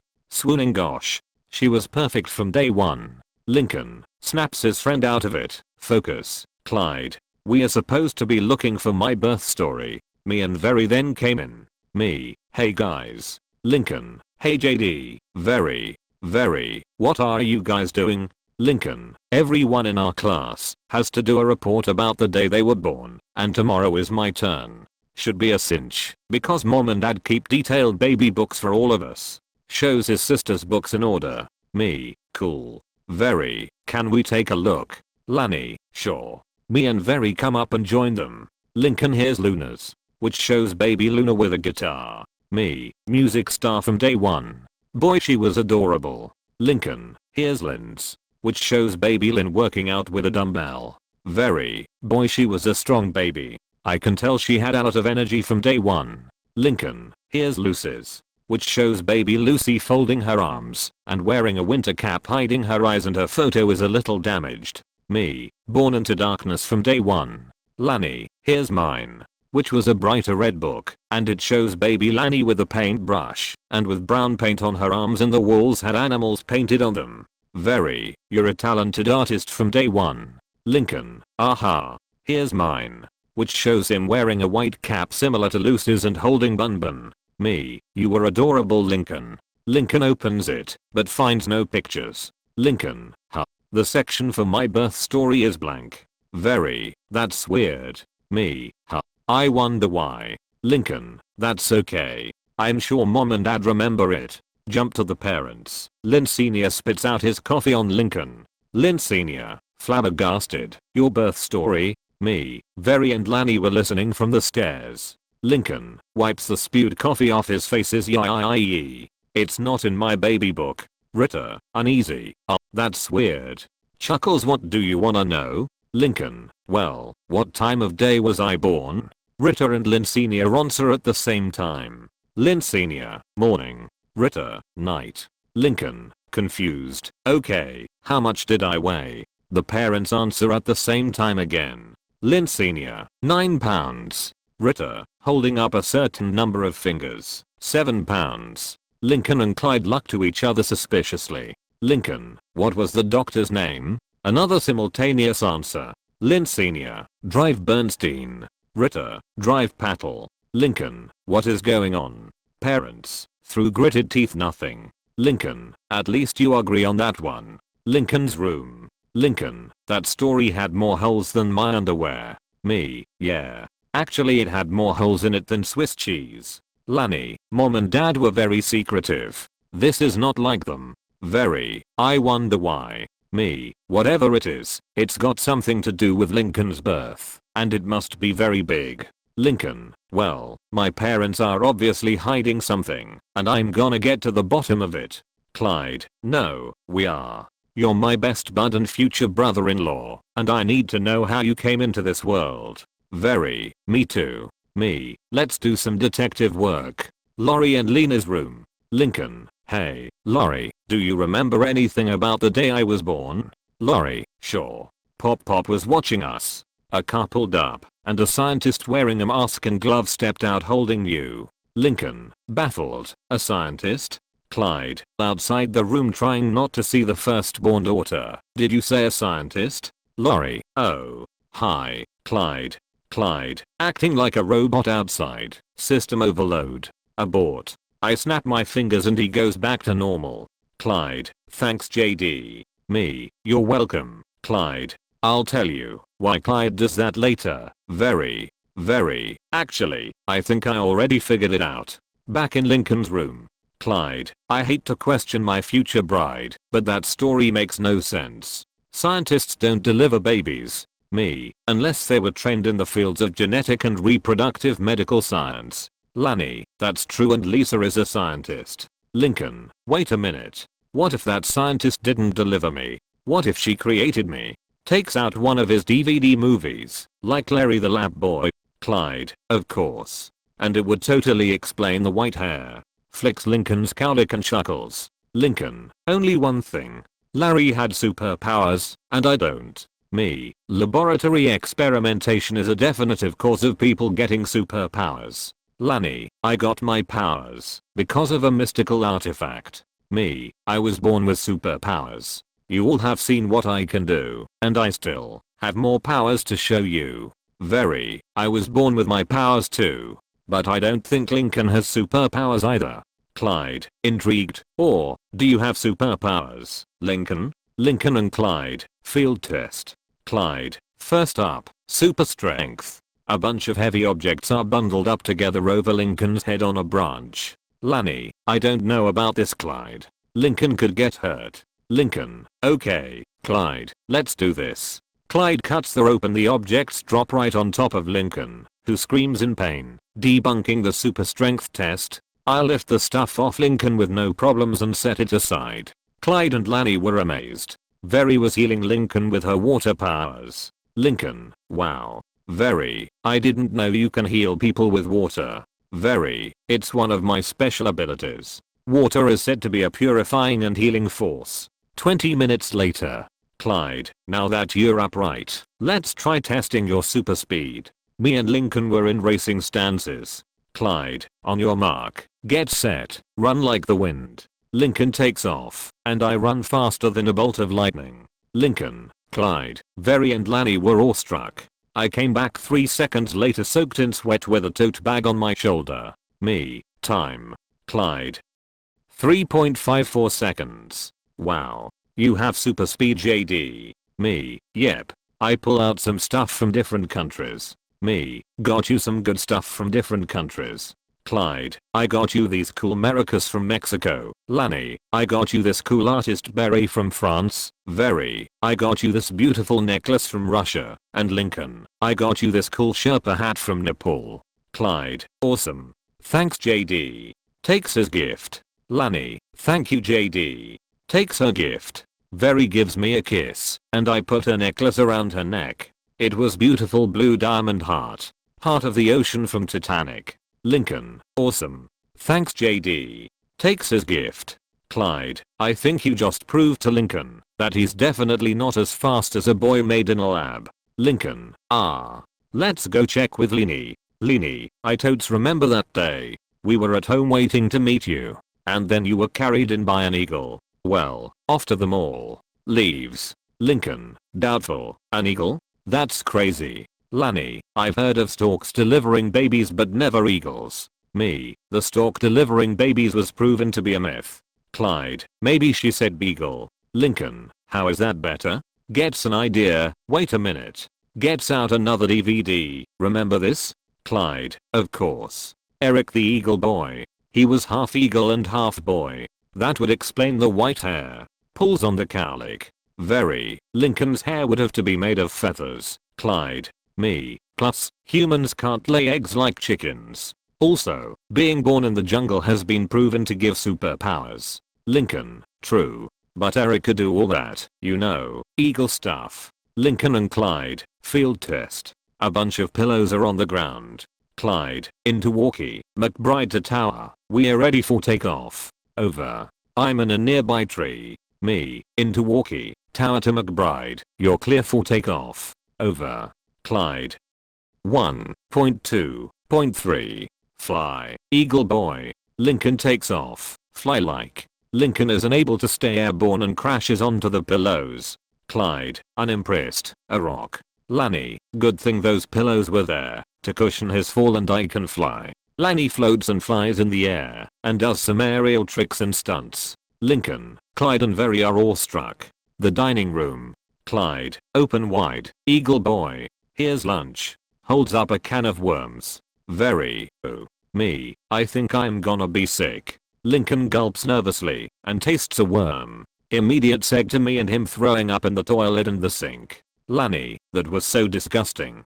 Clyde. Thinking HMM. Maybe it was beagle. Holds up a can of food. How about some turkey giblets and gravy? Lincoln and me get more nauseous and we throw up again. We are now talking to Luna about the story. Luna, your birth story?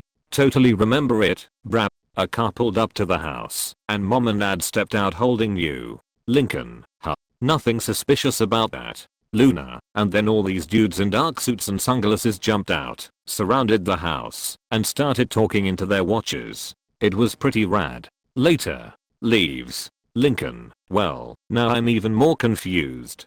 Clyde. Hands Lincoln another DVD. Lincoln. Alan the alien boy. Of course. Those guys Luna saw were government agents bringing me to mom and dad. Clyde. That would explain the white hair. Me. There's one crucial difference. Alan was either born on another planet or in Area 51. Lincoln was born here in Michigan. Lanny. What's Area 51? Me. Area 51 is a top secret government extraterrestrial research facility. It's located in Nevada. It's very secretive. Very. Sounds very suspicious. Lincoln and Clyde. Field test. The hallway in front of the bathroom door. Clyde. Alan could open doors with his mind. Me. People that have superpowers usually come from alien planets. Like Superman from Krypton or Starfire from Tamaran. Clyde. Let's see what you've got. Lincoln tries opening the door using mind powers, and after a few seconds, it does open. Lincoln, Clyde, Lanny, me and Very. It worked. The toilet flushes, and out comes Lana with a newspaper. Lana, I'd give it a minute before going in there. Woo. Me, I can do all that with a force. Clyde, well, scratch that. The next test is the ability to regenerate lost limbs. Do you have a stick you could bite on? Very. Clyde, we are not cutting off one of Lincoln's arms or legs. Me, humans can't grow back their lost limbs like reptiles can. Lincoln, reluctant, yeah, I think it's pretty obvious I'm not an alien. Lanny, let's move on. We are now talking to Luan about it. Luan, well, I was really little, but I do remember how excited we were to finally have a brother. We thought for sure you'd be a girl. Lincoln, confused, why would you think that? Luan, mom and dad already had your room decorated for one. At first, we thought they'd brought home the wrong baby. Giggles and leaves. Dramatic beat. Lincoln, Clyde, that's it. Holds up another DVD. It's just like Ricky the wrong baby. Ricky's so-called parents wanted a boy so badly, they paid a doctor to switch babies. My parents already had 5 girls. It makes total sense. Me, Lincoln, that's kidnapping, and according to the Michigan state sentencing guidelines, a person who maliciously, forcibly leads or entices a child under the age of 14 with the intent to detain, conceal the child from a parent or legal guardian can be found guilty of a felony and punished to life in prison. Clyde, it would explain the white hair. Very, maybe, but maybe not. Lanny, I don't think our parents would resort to that. That's too extreme. Lincoln, come on, Clyde. We have to get to the bottom of this. They rush off. We are checking the hospital's birth records online. Lincoln, okay, here are the local birth announcements from the day I was born. We need to find all of these families and see if one of them could be mine. Me, that's like trying to find a needle in a haystack. Very, yeah. It could be any one of them. Lanny, I don't think this is a very good idea, guys. Me, we won't know until we try. Clyde, great plan. Lincoln, suddenly concerned, or, I mean, whatever your name really is. Size, this is gonna be an adjustment. Elsewhere, we are hiding in a bush. Lincoln, okay guys, first house on the list. They spy a family of blondes with their kid being a tall girl. Clyde, maybe you were switched with that really tall girl. The parents stand up to reveal to be just as tall as she is. Lincoln, or maybe not. Me, that family is really tall. Lanny, wow. They could be basketball stars. Lincoln, next. We head off to the next house and spy on a family with a father with a hairdo like Lincoln's and a girl with a familiar laugh. Lincoln, hey. That girl laughs just like Luan. She must be allowed, and I must belong in that family. The family reveals to have long noses. Clyde, or maybe not. Very, nope. Their noses are too long. Lincoln, next. The next family is gardening on their front lawn. Lincoln, maybe she's the one. She's into dirt, just like Lana. The family takes off their gardening hats and reveal to have red curly hair.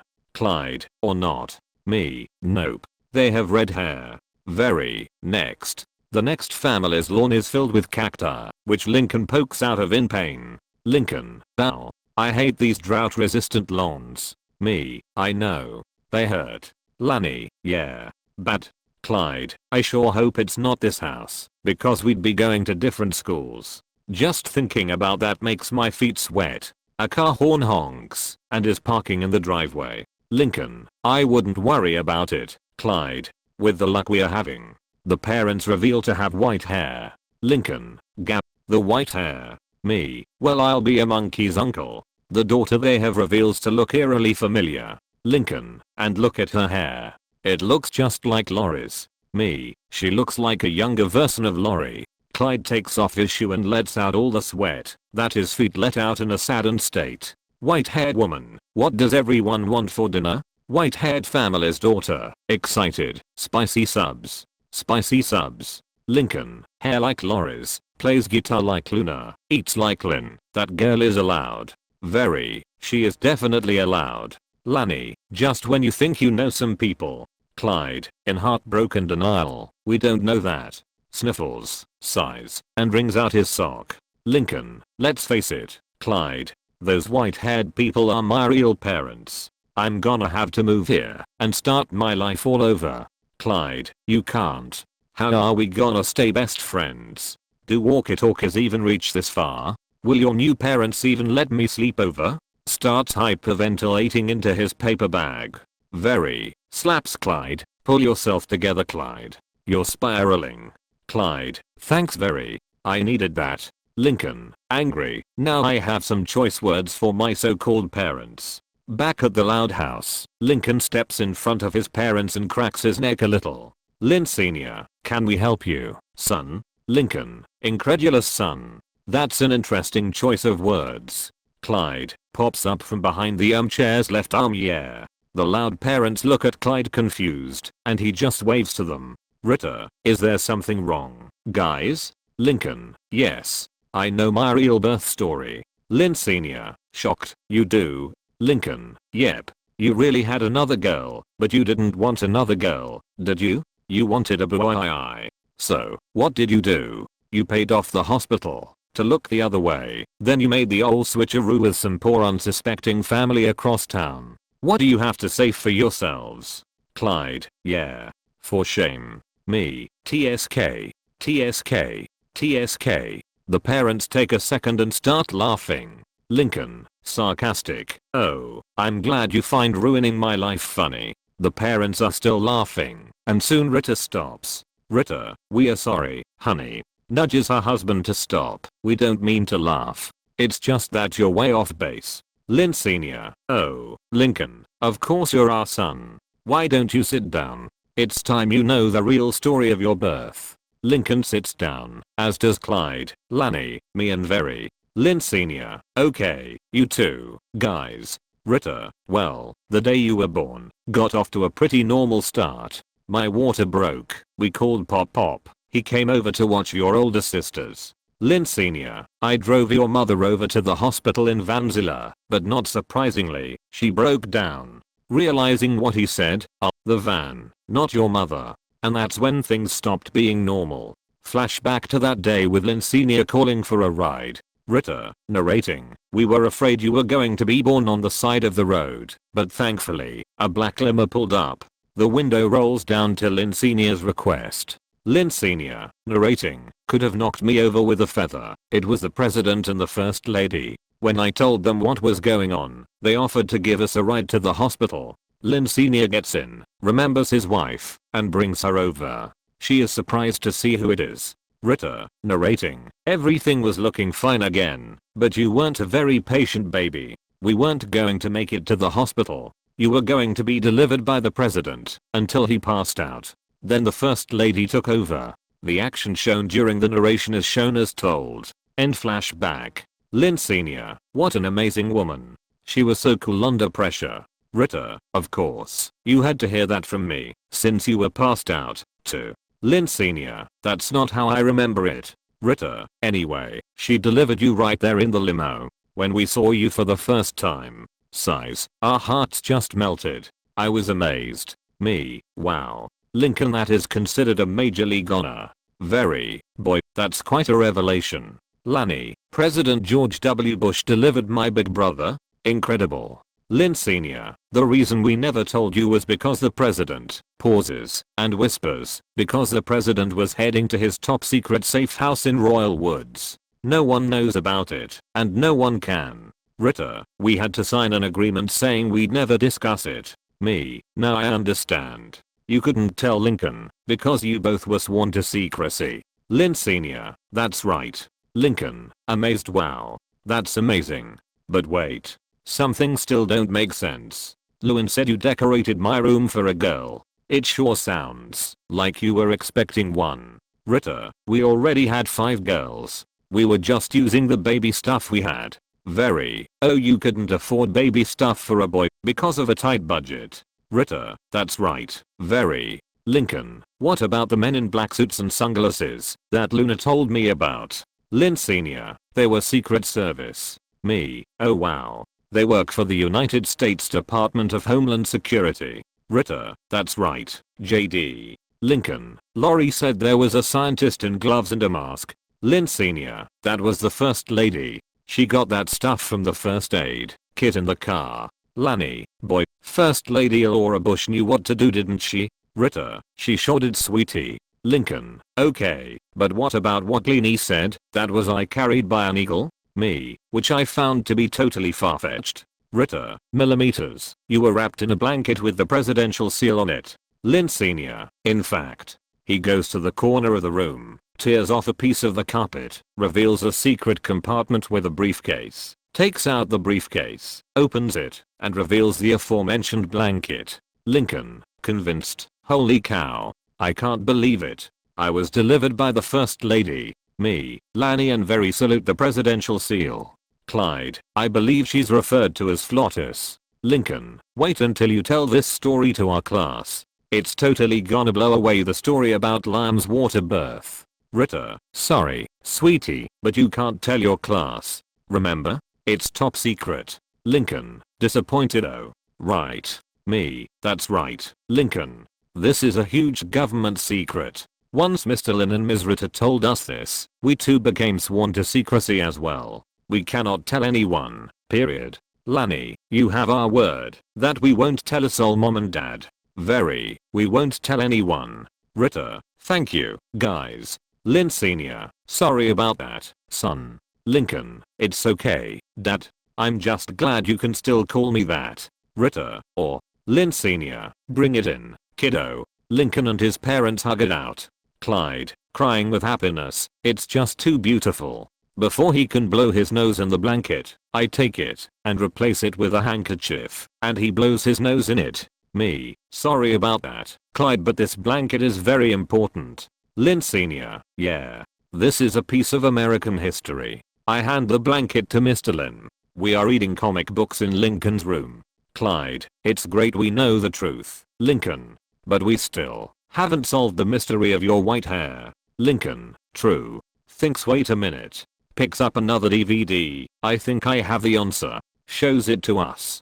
Clyde, of course. Ron the radioactive boy. His hair turned white after that gamma ray explosion. Lincoln, but he also got all those weird mutant abilities. Me, nuclear radiation is one of the most prominent causes of getting superpowers. The boys are inspired for another. Lincoln and Clyde, field test. Lanny, to the viewers, here we go again. Winks at the screen and at Iris in. The end. My 7th fanfiction is complete. What I said about government secrets is true. We do not want another Edward Snowden situation. Also, if you read this Kingham Publishing, I think I gave you your next idea. This turned out to be a really good one for me. Until next time, JD signing off. Superman and Starfire mentions belong to DC Comics. Lanny belongs to Kingham Publishing on. Heart of the Ocean, Diamond and Titanic mention belong to James Cameron, Paramount Pictures, Lightfoot Studios and 20th Century Fox.